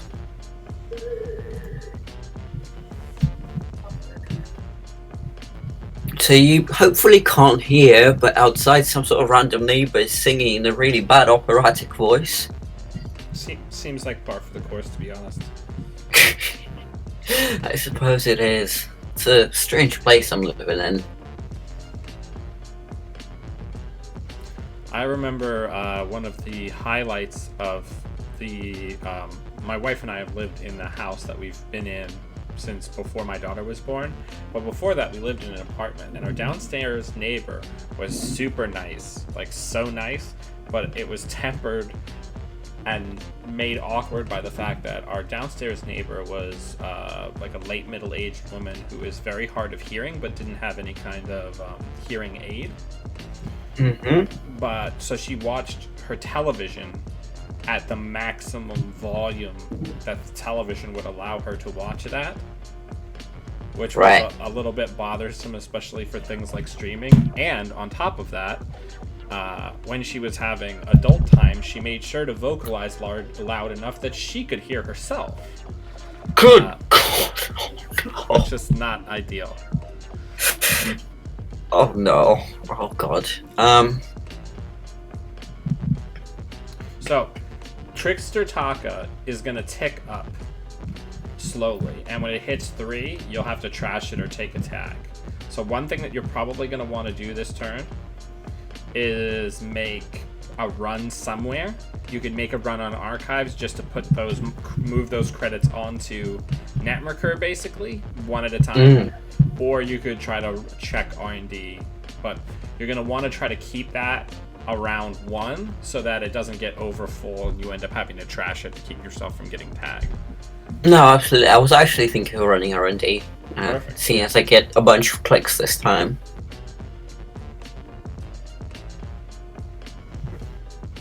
Well, I suppose I'm about to familiarize myself with your other eyes on there.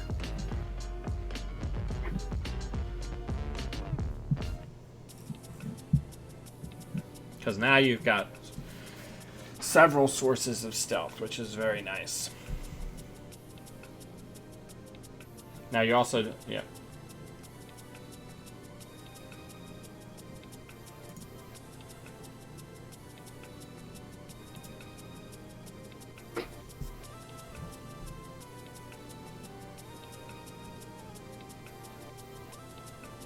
Oh no.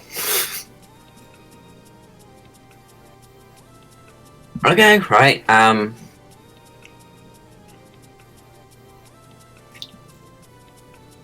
yeah, I don't love this.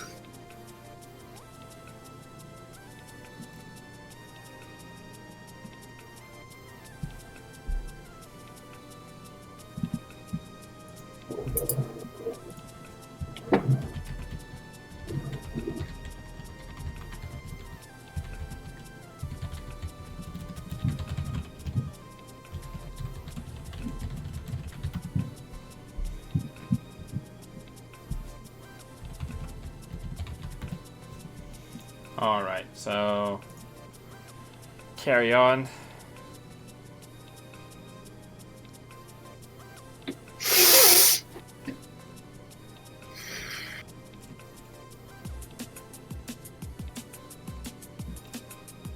Yeah.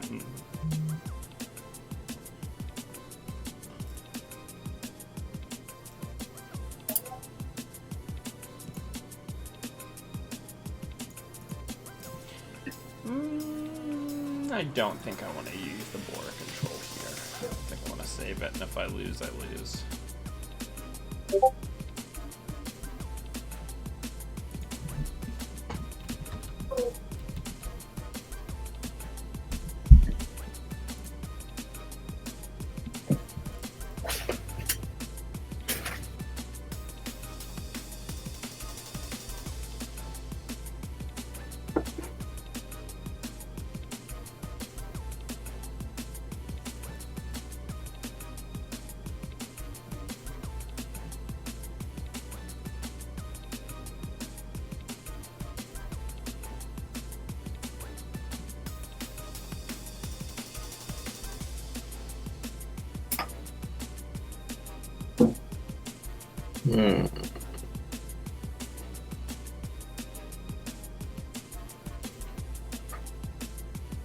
This is tough because for me, for my part, I don't have a super meaningful way to tax you, especially not with sentries, but I can hopefully eventually make you run out of lady counters, but we'll see. That would be unpleasant.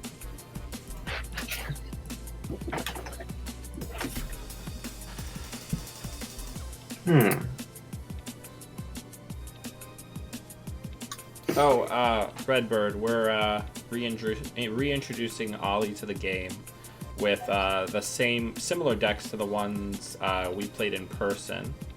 except he's playing Smoke, and I'm still on my Sports Metal Glacier that you and I played.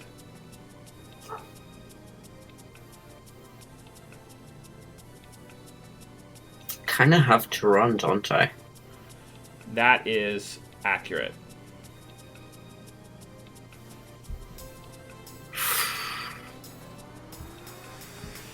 I wish I'd done a thing differently.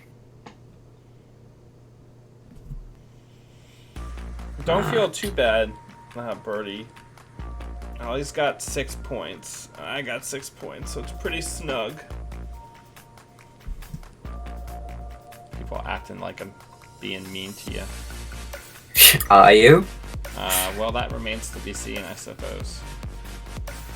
I mean, I'll be amazed if I win anything at this stage. Now, I would say, since you don't know what ice is beyond, if we're going to use stealth credits here, only use one so that you can save the other ones for what ice may get res.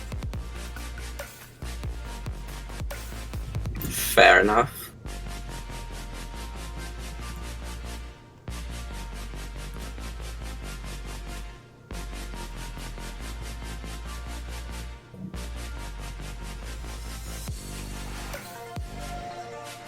So if I want to use a normal people credit, what do I do? You just, it'll just automatically do it.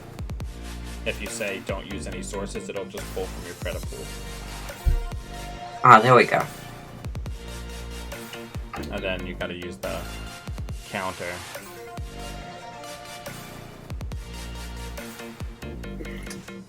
Alright.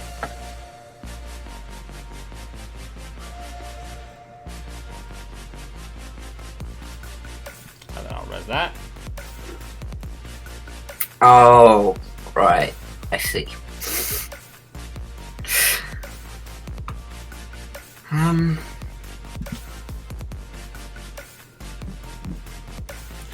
Well, that's got me in a pickle.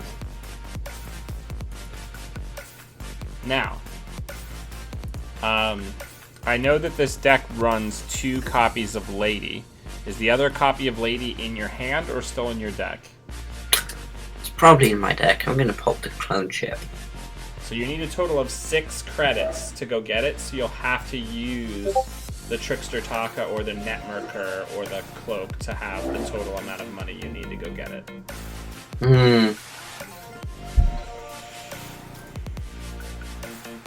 The thing is, it's pretty much a losing game because you're gonna bounce me if it's an agenda.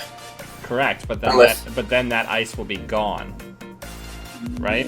Yeah, but then you will have one. Well, you still have 3 clicks left, so you can run back in. That's a fair point. If you go get the Lady, you can at least come in again because you'll have the Lady counters. My financial situation will be pretty dire. Yeah, absolutely. Right. Come here, SMC. And then take the Trickster Taka credit. Just like click on it. It'll ask you where you're getting the 2 credits from, and just click on it. And then you're gonna go get a very good dog. And just use one of those counters.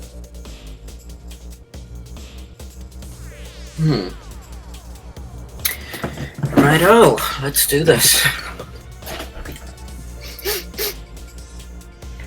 No Palangi in the heat, disperse.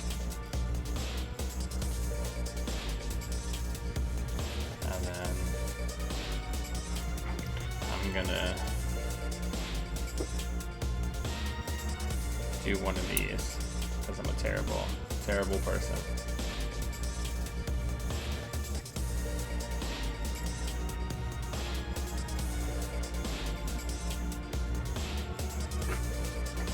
Well, that's... Oh, Christ's sake.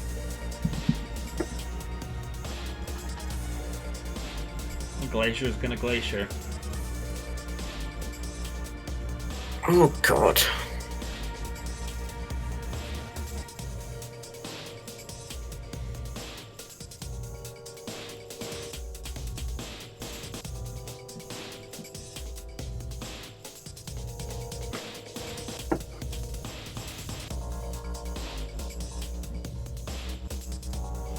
Smash has new art.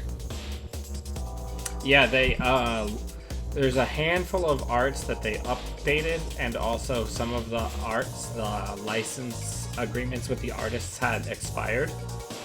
Mm. Notably, one of my favorite cards that had a bad art got a good art. Armitage Code Busting changed from the kind of like stylized, like anime girl pointing at the screen with a line in the circle to a well-drawn, anatomically proportionate girl sitting on a couch with her black cat with a headset on and her keyboard on her lap, like doing like grunt work code busting with a cool. And any card that includes a cat in it, I'm 100% there for it. Can you tag it in the chat? Yeah.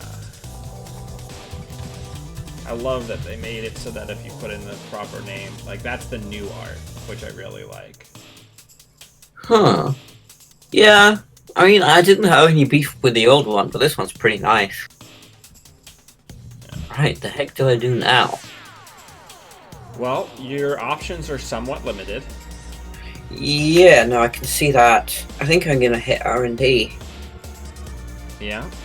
Now, the biggest issue that you're gonna have is you don't have enough credits to get Lady up to strength for the Cider Adaptive Barrier, because you need your stealth credits to break the Architect. Yeah, I'm pretty broke.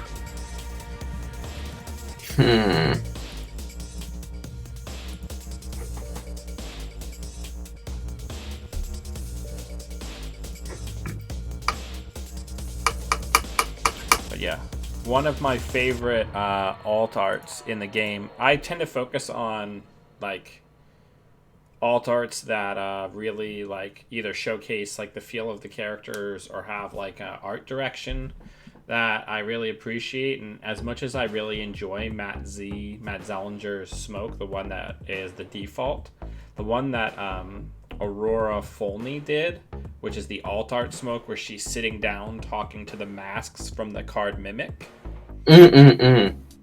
It's one of my all-time favorite alt arts because it has this small thing where she still looks like herself, she still looks fit, she still has her tattoos, but she has this amazing face, like so much of a like cocky emotive face, and she's sitting down in a chair, so she has like a little tiny fold roll on her tummy because it's painted by a woman, so her body looks realistic, and that's something I super appreciate on like a card alt art,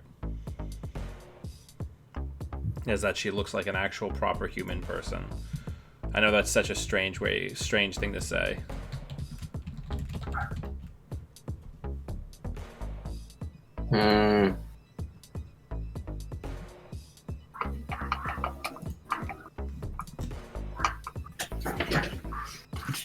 Got myself in a real big pickle here.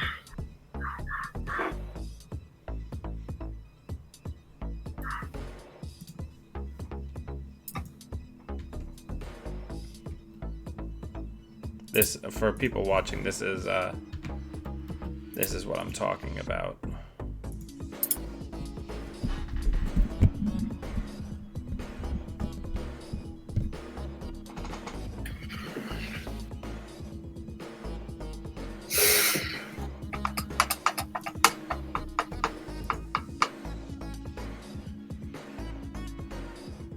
Oh, I'm sorry, the doorbell's going off. I'll be right back.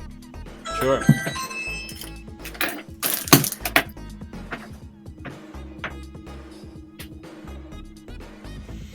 Yeah, but the thing I like the most about that alt art while we're waiting for Ollie to come back is that Smoke has Smoke's face on the Matt Z alt art is really cool. Like, she's very like calm, collected. And Aurora Folney's alt art with like the raised eyebrow and kind of like the half smile and the way she's just kind of calmly sitting back with the cigarette up with the crossed legs, like it's just super like it just drips like her like bravado, which it's just like a very well done piece of art that really shows the character. Oh, sorry about that. Yeah, no worries. That was completely useless and a waste of my time. Really not sure what to do here, dude. You're basically locked. Cause, Yeah. If this is an agenda, I win next turn. Yeah. I suppose it could be NGO, but...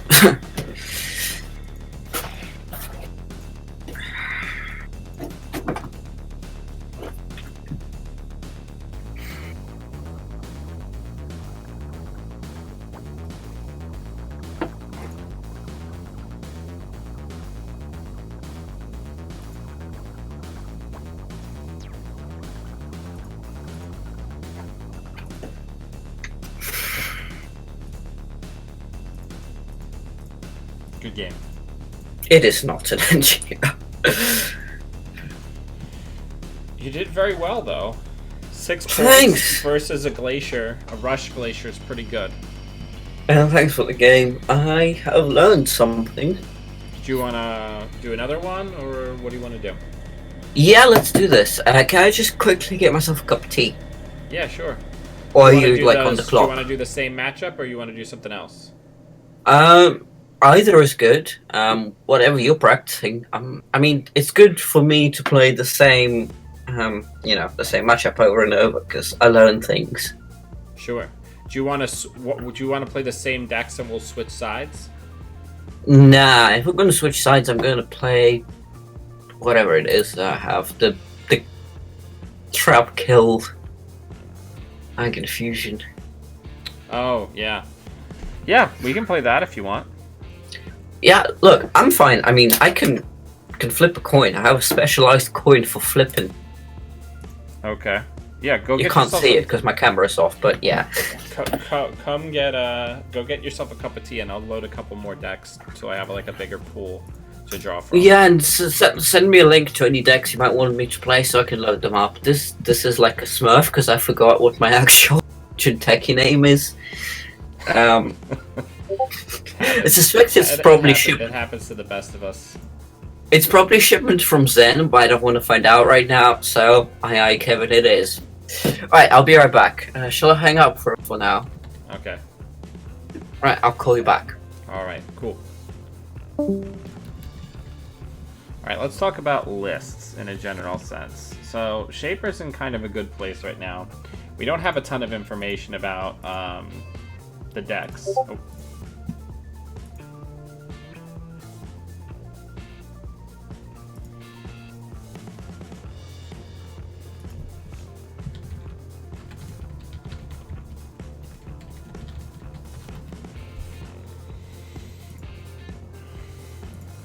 Yeah.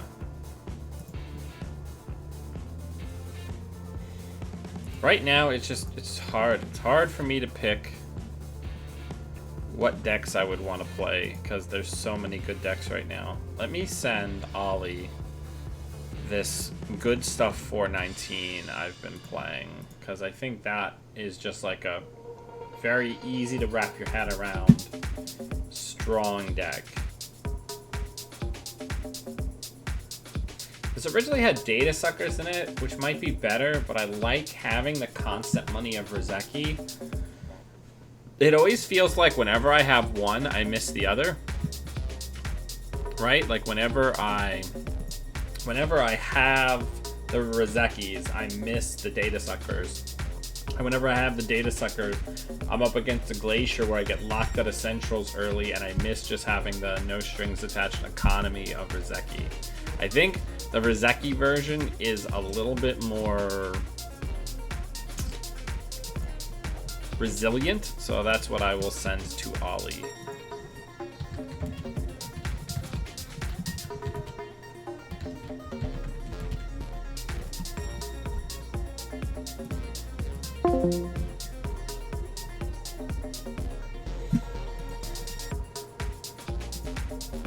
Yeah, real quick. Don't know how long it's going to take to make tea, so let's try to play a game with this smoke deck real quick. See what we can make happen while we're waiting for Ollie to come back. Hey, Chris. Hey, good luck, Lori, on your soccer match.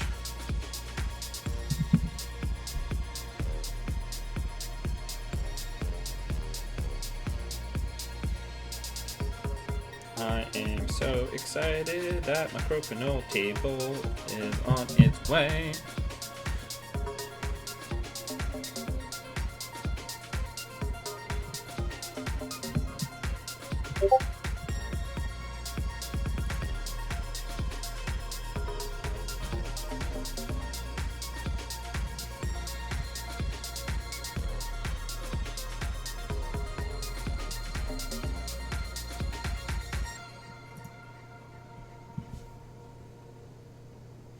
Yeah, Chris, I got in on the most recent Kickstarter, and it looks like I'm going to fish what I wish, and I'm going to have it in time for my birthday shindig. I'm not somebody who gets like super into like gifts or like parties or anybody like singing for me, but I do use my birthday, since it's in the summer, as an excuse to get all my friends together and play a bunch of board games.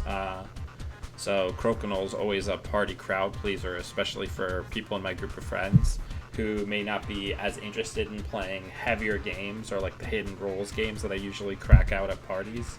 Crokinole's something that anybody, even somebody who's not a board game player, can sit down, play, pick it up in a minute, and have fun with it.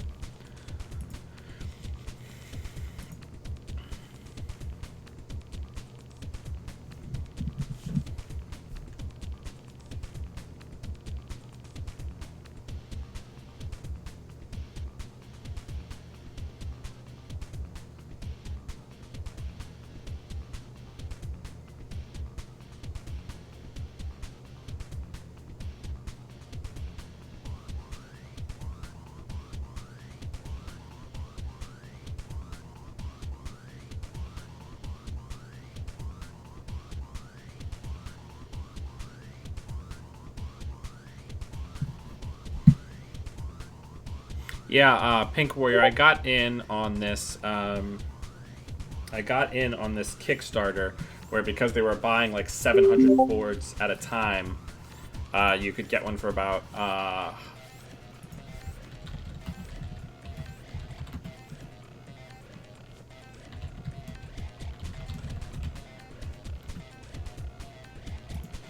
right, let's get Ollie back in here.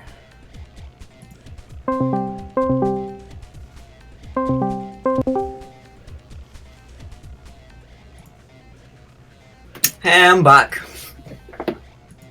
Perfect, and I got your cam back in here. Yeah, I realized that glasses and headphones is not the most comfortable combo, so put on some contacts. Do you want to? I'm interested in playing that smoke that you were just playing. If you want to play that Ag Infusion deck. Yeah, it works for me. All right, let me make a game real quick. Let me just quickly rearrange my screen. It doesn't matter how much bigger the screens get; they're just never enough. No, I mean, I used to, when my wife and I were in a small like apartment. I don't do it as much because now there's more space between the television and our couch in the living room. But I used to have just use like a TV as my monitor when I was on my computer a lot of the time. Yeah. I used to dual screen back in my old place because I had an actual sensibly sized desk. Is the password the same? So yeah, password's the same.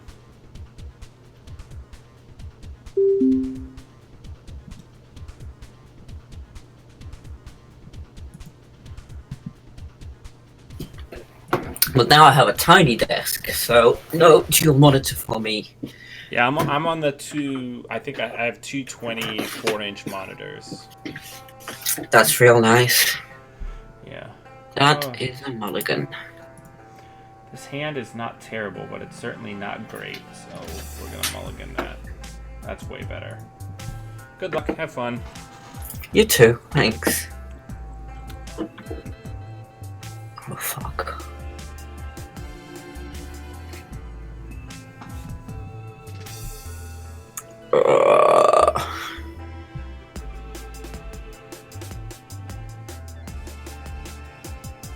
frozen?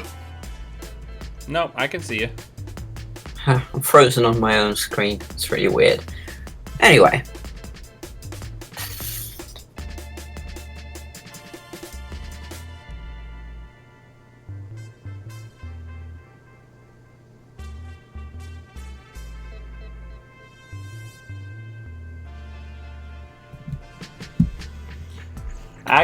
We were actually talking about this earlier on stream. Ag Infusion is like one of the banes of my existence. It's something that I've always had just a really hard time playing against because the ability is so disruptive to event-based runs, which is something that I'm a huge fan of.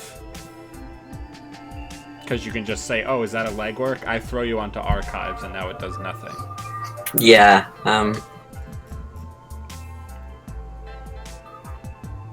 oh, bloody hell.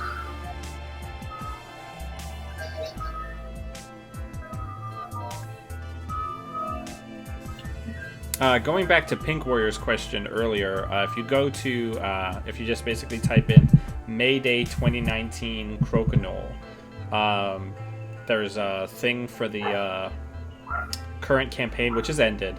But they said because they completely sold out this time, they're probably going to do another one in 4 to 6 weeks. So you can get on the newsletter for that so that you can get in. And then their prices are like a third of the price of the more expensive handmade boards. Now they are machine made, but they're really high quality. Like they ran the Crokinole Nationals at Gen Con with them, and there are 120 with shipping, which you really can't beat. Okay, so let's diesel. I guess I'll do this while the getting's good. Wrong time to take a sip of tea. Do you play like any video games like Overwatch or any kind of team games, Ollie? I've lost a few years of my life to League of Legends. No more. But not at the moment. There's a great. Sorry, carry on. Yeah, there's a great meme where it says me taking up a bite of soup. It's my team resurrecting me, where it's just like you're taking a bite of food because you think you have like 15 seconds, and then somebody brings you back. Yeah. It used to happen to me in WoW all the time when I would be doing raids, and I'd be like, well, I've got a couple minutes to eat some food, and then people would res me, and you'd have to jump right back into it. Decisions.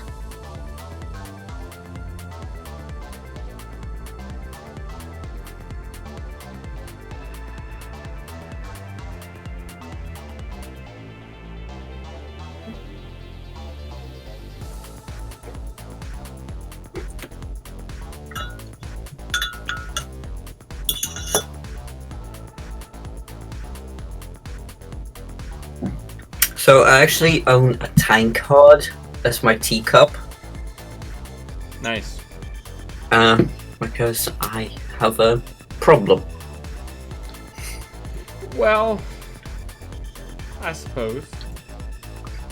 Depends on your frame of mind, I guess. Oh, right. At least. Go ahead. Yeah, sorry, carry on. No, you were saying? I was just saying it's sort of in line with my sort of moniker, isn't it? Yeah, it's on brand. I forgot that this deck a commits spicy card. My mortal sins. It only has 2 copies of Netmerker. I always play 3, but we'll suffer through it. What's a spicy card? Marcus Batty? I mean, yes, but no, it's just something I drew I've never seen before. Uh-huh. Yeah, there's a bunch of really spicy red cards now. Yeah, I'm really out of the loop. I'm excited about all these new cards, but also kind of alarmed half the time. That's why it's easier to corp, because you have all the hidden information. Running's hard when you're not as experienced with the current card pool, because you can get surprised by things a lot more easily as the runner, and it can end your game very rapidly.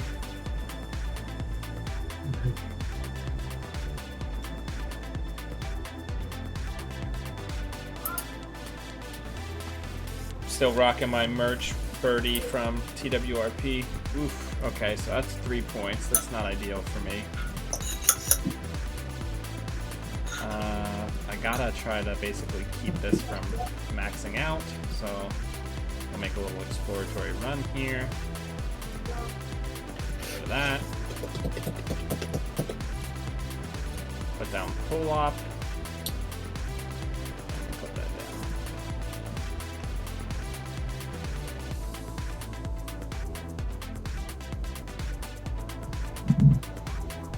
Yeah, Birdie says when she came back to the game, she had an issue with mistaking certain newer cards for older cards with similar arts.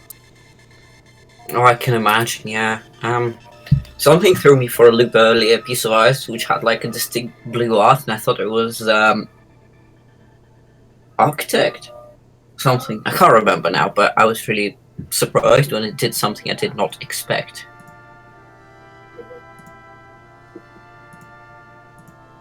Alright, so now we're gonna go for the Gusto. Gonna Stargate ya. We're gonna start getting rid of this ice that I do not want to deal with.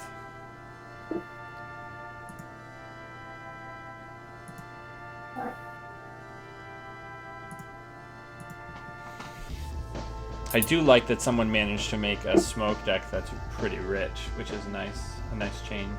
I really hope that that's not another agenda. Of course it is. It's not great. I'm sorry. Ish. It's okay. You're not really sorry, but it's okay. That's why I said ish. That's so bad. Alright, well, at the very least, let's do this. You're too fast. Okay, still no? Okay. Crap. Where is all my ice? Not here, much to my excitement.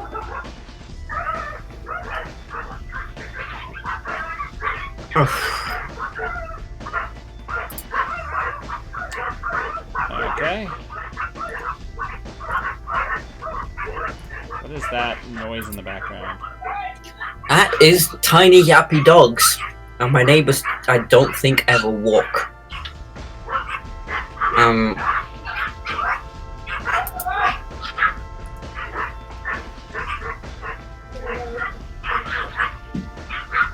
Right, I'm gonna trigger Batty now. I'm never sure about,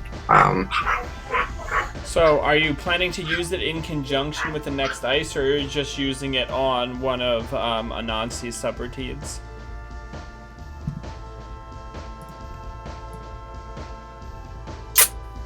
That's a good question. Yeah, I'm kind of tempted to use it on the Anansi subroutines. Okay, then you would use it now. But it would be just one subroutine that you would get to fire if you won the side game. Yeah.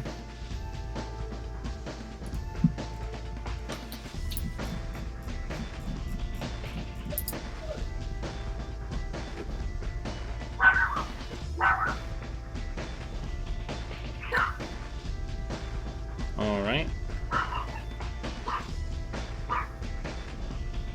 Right, how do I indicate which subroutine? So now that you've chosen that ice, you just click on Anansi and fire one sub as normal.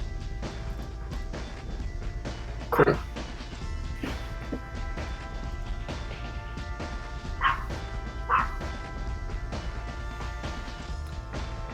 I do think it's wild that we have a tournament-winning deck that has Labyrinth servers in it, long panned as one of the worst Jinteki deck,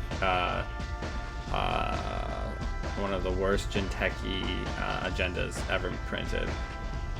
But in this highly specific instance, it's very good.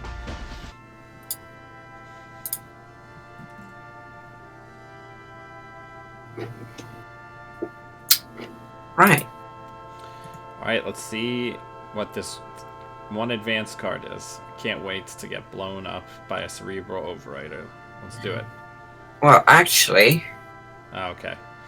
That's the best case scenario that's not an agenda. Worst case scenario is that's a Cerebral Overrider, which makes my life very difficult. Could have definitely gone worse for me. You definitely need to, yeah, you definitely need to try to get an ice on R&D. Yeah, I know.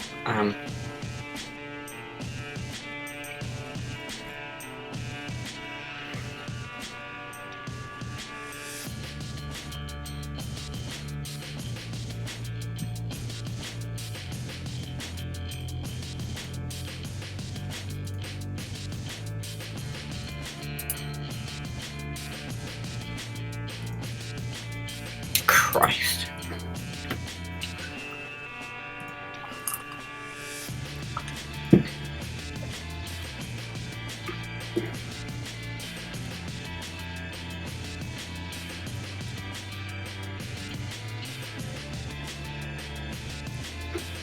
Oh, no, that's the wrong thing. Okay. Okay,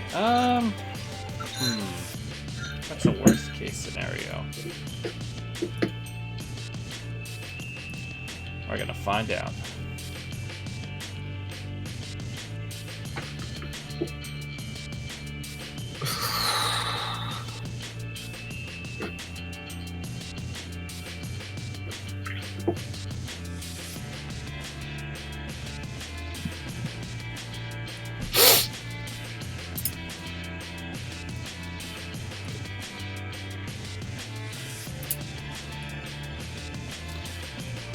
Alright, not nice.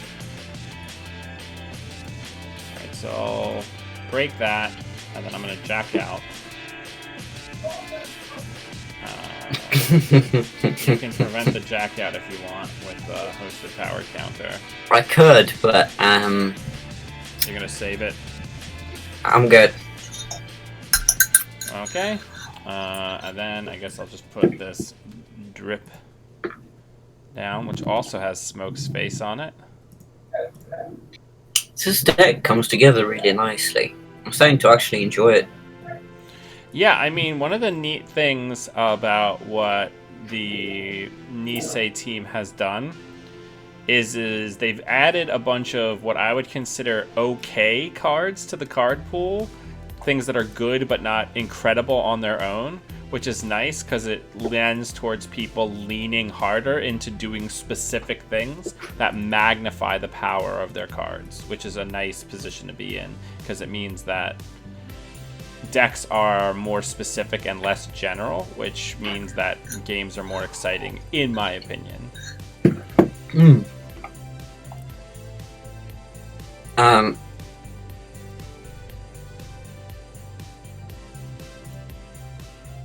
Not everybody would necessarily agree with that assessment, but that's the assessment that I take.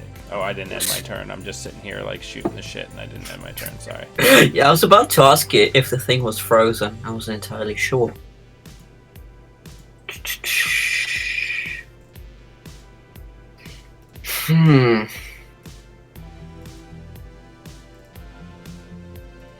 Here come the spicy plays.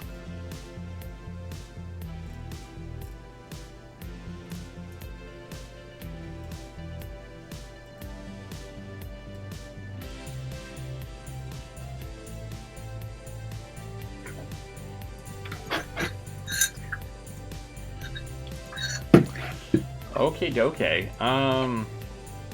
Well, let's Stargate. Let's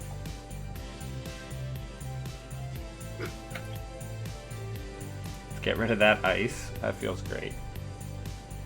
Oh man, do I not want to run that card? I think I gotta just say, I hope that that's not an agenda. I think that's my, my mission here, and if that's an agenda, I think I lose.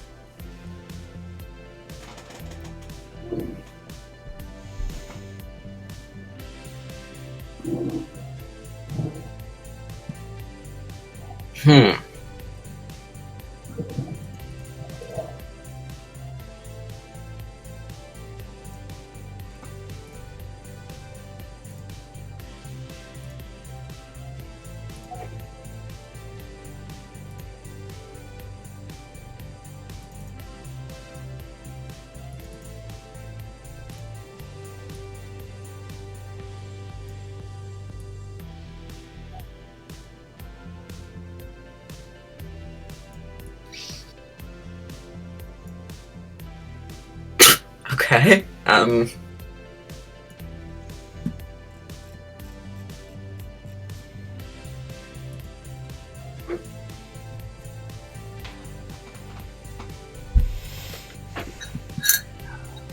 Okay. All right. See if I can hit an agenda on this one. Maybe this time. No, but I will get rid of that Inazuma. That will definitely kill me. And then run back in. Boost that. Get rid of that. Then what am I doing with my life? What do I lose to here? A lot of stuff is the answer to that question.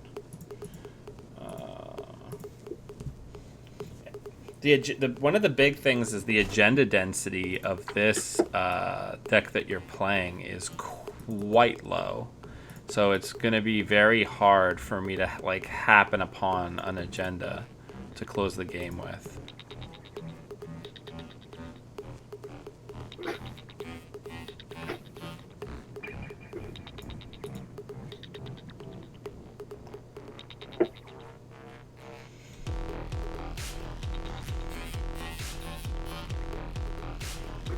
Gosh, that Labyrinth servers is so bad. Oh, it's so bad. I don't want to do it. I got really lucky with it, to be fair. No, I didn't run it. Yeah, I pretended it was a trap. I think we got to do one of these. You gotta draw big so I can eat.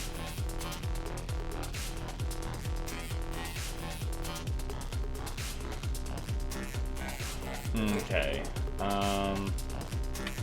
So I gotta go get a small item. So we're gonna get rid of that. I'll get the refractor.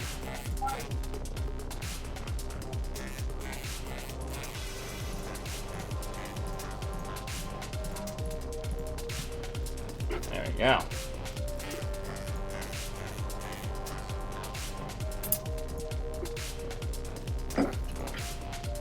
Should have probably bounced you, but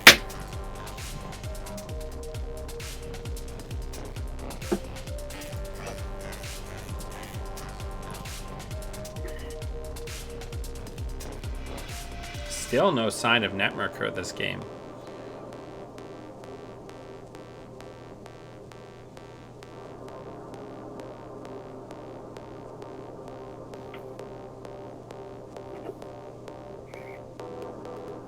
I'm finding myself in a pretty interesting position right now. Sort of like a plateau, if you know what I mean. So the idea, I mean, you get it, but the idea is if you can force me into server 1, then you can use that second ice, pop a Labyrinth server counters, and then throw me into that advanced trap in server 3. Yeah. And then I can't jack out, and I die.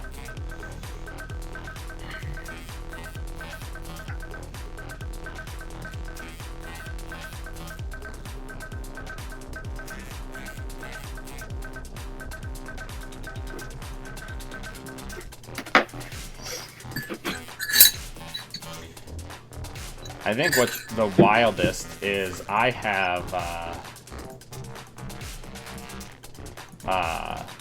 done several Stargates and have yet to hit a single agenda.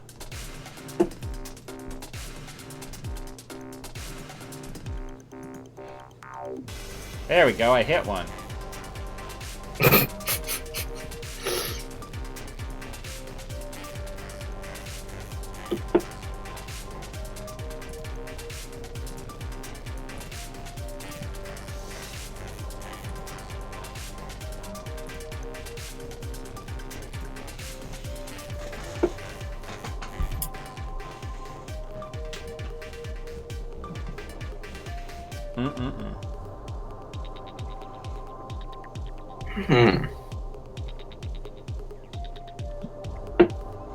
I don't know if this. I don't think this smoke dick's run. Nope, not running any fake points. So I gotta steal big boy agendas. Oh, now I right-clicked off of it. This is gonna be so weird.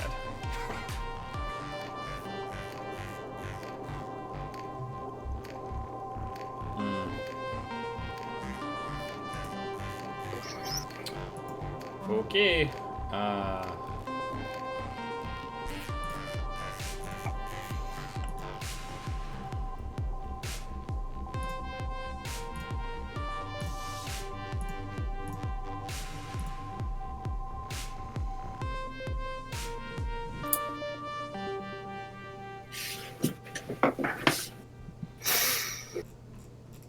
Right, let me think this through again. Sure.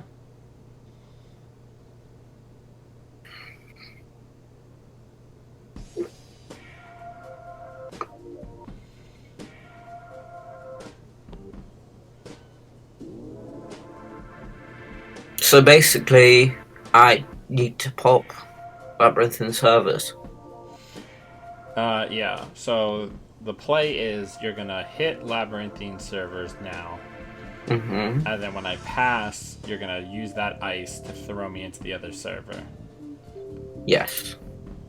All right. So now you throw me into the other server, and I don't know if you want to res the ice there. I don't know what effect it's gonna have. Yeah, but yeah, especially since I'm gonna have to. Can I even break it? I can't because it's a sentry. So it fires. Whoopsie daisy. I will pay 3, but I still can't jack out, so I can't wait to access this 12 net damage Dune bug.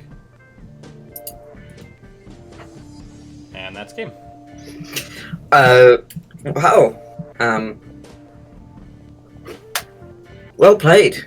Yeah, it's tough because the idea of how I, as a runner, like if you're up against this, that you're trying to get around it is to just like hammer central super hard early to try to snatch the agendas. But that obviously didn't happen here, and then it creates like an inevitable board state kind of situation. I got really lucky on the early draw, so yeah. Yeah, I mean, and that's the thing about Jinteki is the fear of your cards helps you get lucky and capitalize when you get good draws, because things can be trapped. Things that you Mushin can be trapped. Like, I didn't run the Labyrinthine server because if it was an early June bug or Cerebral, that just kind of ends my game. But then it ended up ending my game, but in a different way. I thought it was a pretty good feint. Yeah, it was good. Learned it from CTM. Yeah, Ag Infusion is in really strong now that there's no employee strike to turn off its ability. Did you hear that? I did not. That was my operatic neighbor. All right. Do you want to go again? I can do one more. Yeah, sounds good. Do you want to do same matchup or do you want to switch sides? Switch sides, yeah, why not? Okay, perfect.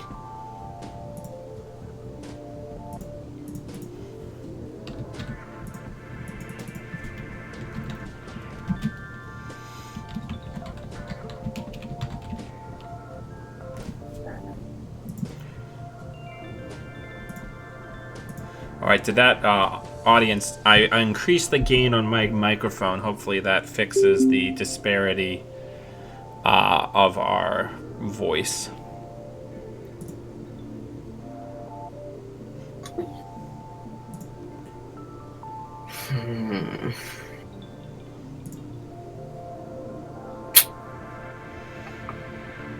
I've got one of those hands that are not good, but not terrible.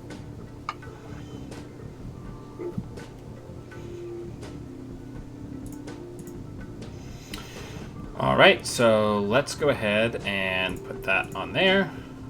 Put that out there. And then advance that once. Pass turn. Oh boy.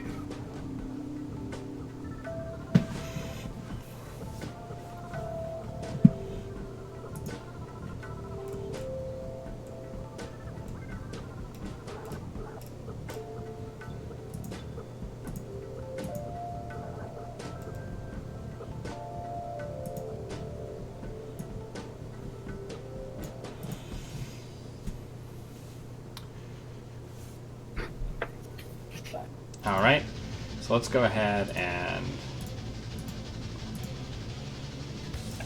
get some more money.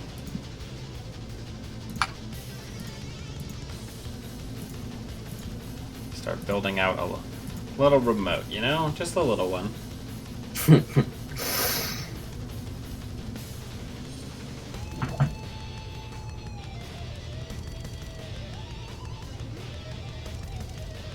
Now this deck has some very old school Jinteki business going on. As in, it's trying to kill you. Yeah. It certainly can kill you.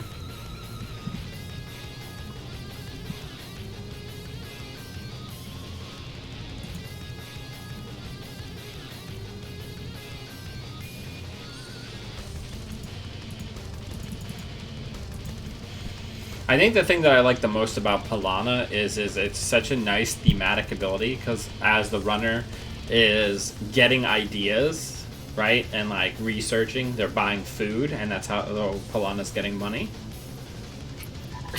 Okay, fair enough.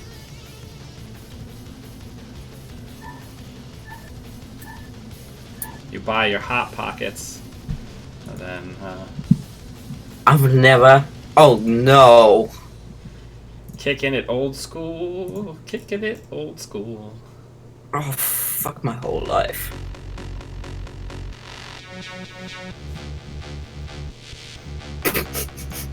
Well, I'm never running archives again. Well, ever.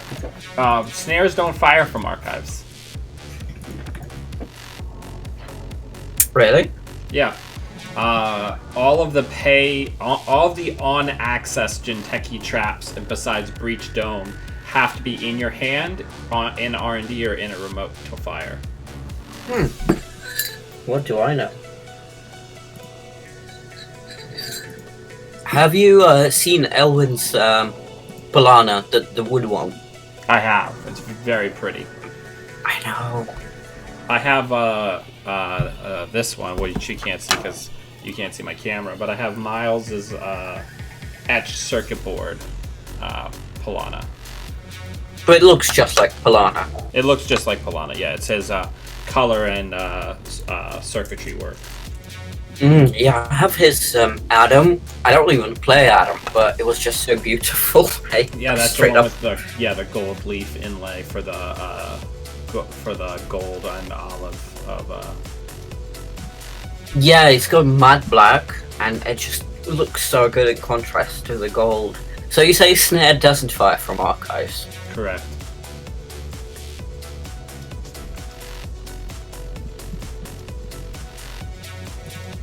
Oh, I just noticed your little Gravatar is Jackson Howard with a head crab on. Yeah, that was my original sort of avatar I had for Slack when I first joined. Sure. And kind of stuck. So you remember NAPD contract, right? The agenda? The one where you had to pay to steal it? Yes. But you never had to pay? And you know that Jinteki has an agenda called Obakata, where it's the same thing. You don't have to take the damage. Yeah. You just can't steal it if you don't. That's important because of the card that I just put into the remote. Is that what you're telling me? Yeah, that's what I'm telling you right now. Right, okay. Oh shit, I got trash something. Can I take this back? Yeah, sure, just do undo click. I completely forgot that I'm supposed to keep track of MU.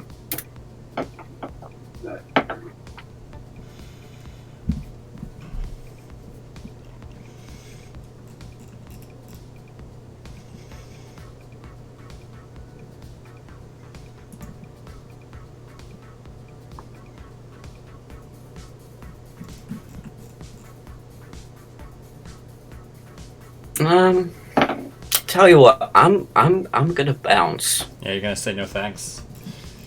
Yeah, I don't want air damage. Not at this point.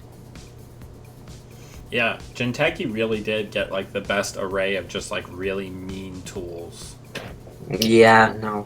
It's no lie.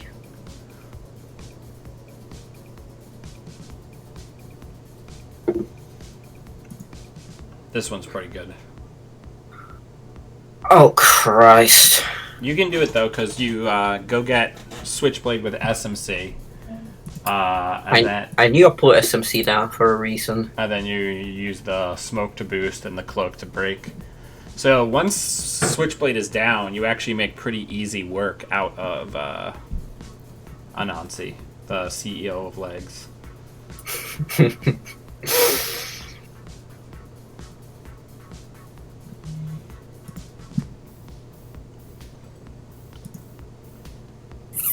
I think it's probably my second favorite nickname after Mr. Phones. Yeah, Mr. Phones. I miss Mr. Phones. That card, like the weird way that he's holding that phone, and the fact that the phone looks like a crappier phone than the ones we had at the time that the game came out. Yeah, really I did a cosplay of Mr. Phones for Euros, I think. I didn't play anymore, but I just turned up because I was, you know. Uh-oh. Yeah. So I'm going to ask you a question as somebody who is more of a connoisseur of the art of Netrunner. Yeah. Doesn't the gun in Punitive Counter-Strike look like a Nerf Maverick handgun? It looks really weird. Right? Because like the revolver and like the handle. I'm just going to show you what I mean. It's the way it's also like the revolver is contained within like this disc-ish thing.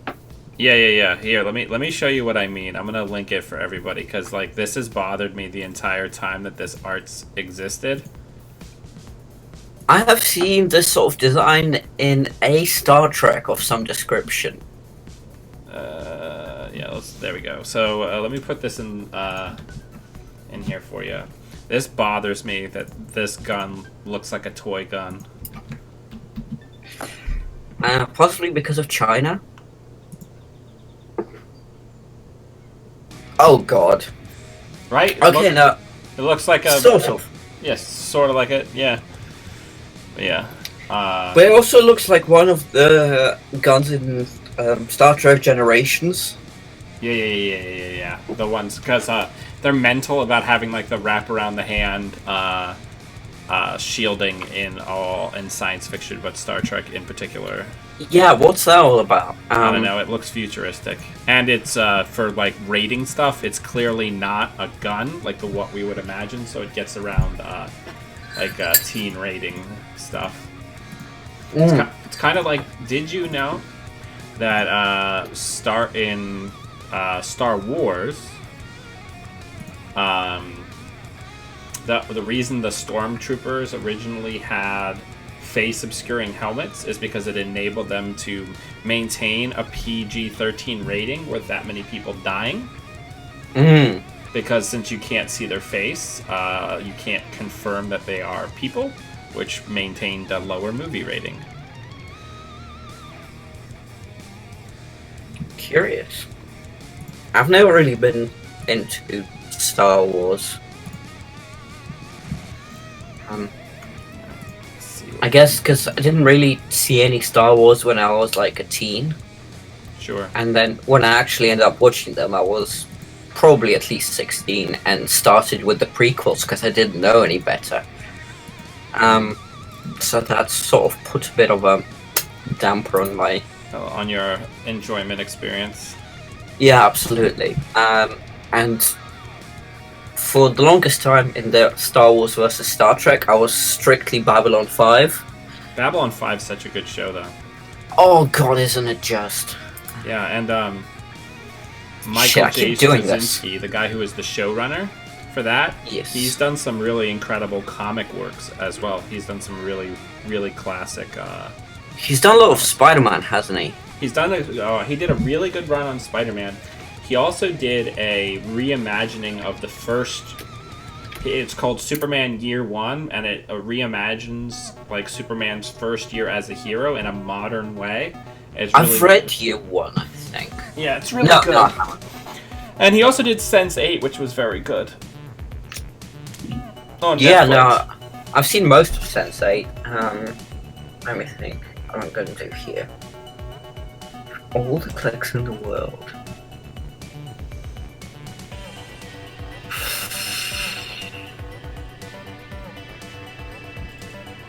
Oh, also a reminder for you, since you've been away for a long time.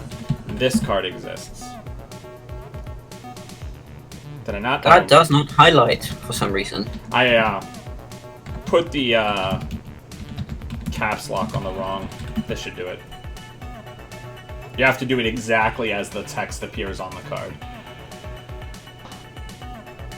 That's why people think they're super clever now. They have JNet handles that are the names of cards, because then it makes it so that their name is always highlighted. Well, unfortunately, Shipment of Headcrabs did not actually fit. Yeah, it didn't hit. It didn't fit. Yeah. That's a Otherwise, I would harangue someone at Nisei to make it a card. Although I suppose they wouldn't be able to because of copyright issues. I mean, Wayland is already like half a copyright violation, right? Well, because of Wayland Yutani. Yeah, from it's clearly meant to be evocative of Wayland Yutani, that they're a huge heavy industry corporation with space exploration, spaceships, and like their hands in like every single major like industry.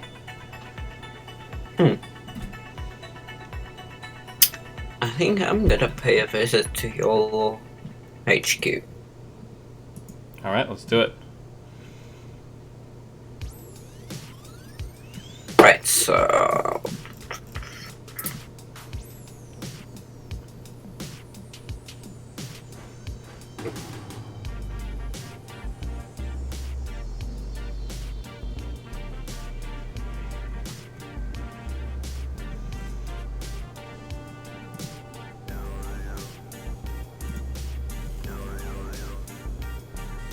Because this game is spinning out of my control real fast.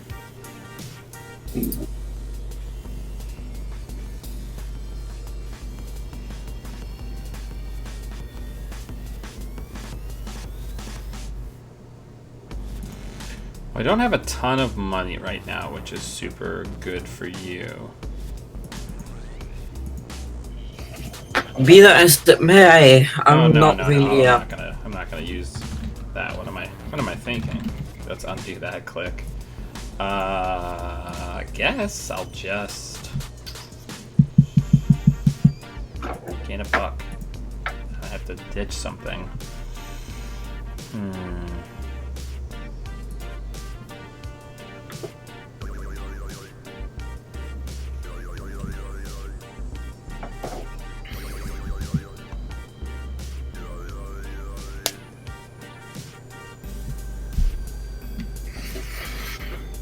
I think I need to increase my drawing tempo.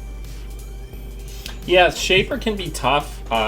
You know, one of the things that's interesting about playing like a Haley build is since you have Proco, it reminds you that you should be drawing like a lot. Whereas a lot of times other Shapers, part of like the tempo management is knowing when to take like a turn, drawing like 2 or 3 cards, and when to like pressure the centrals and stuff like that.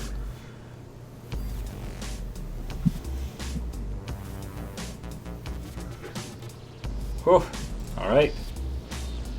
Let's do it.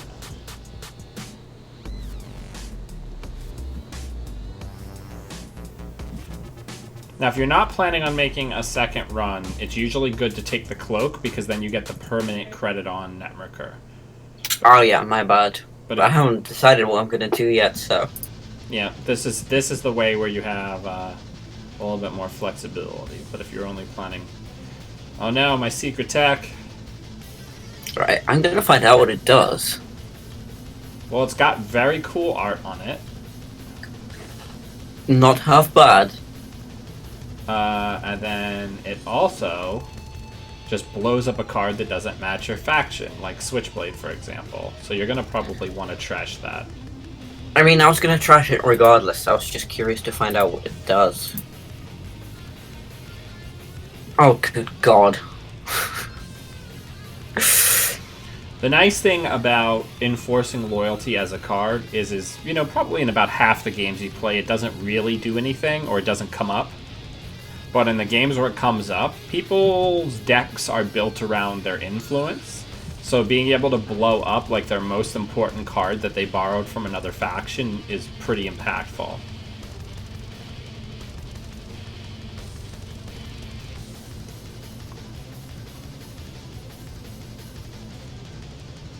Like Security Nexus, Sunny's Console is something that people borrow a lot nowadays, and it's one of my favorites. Sorry, I binned the wrong thing.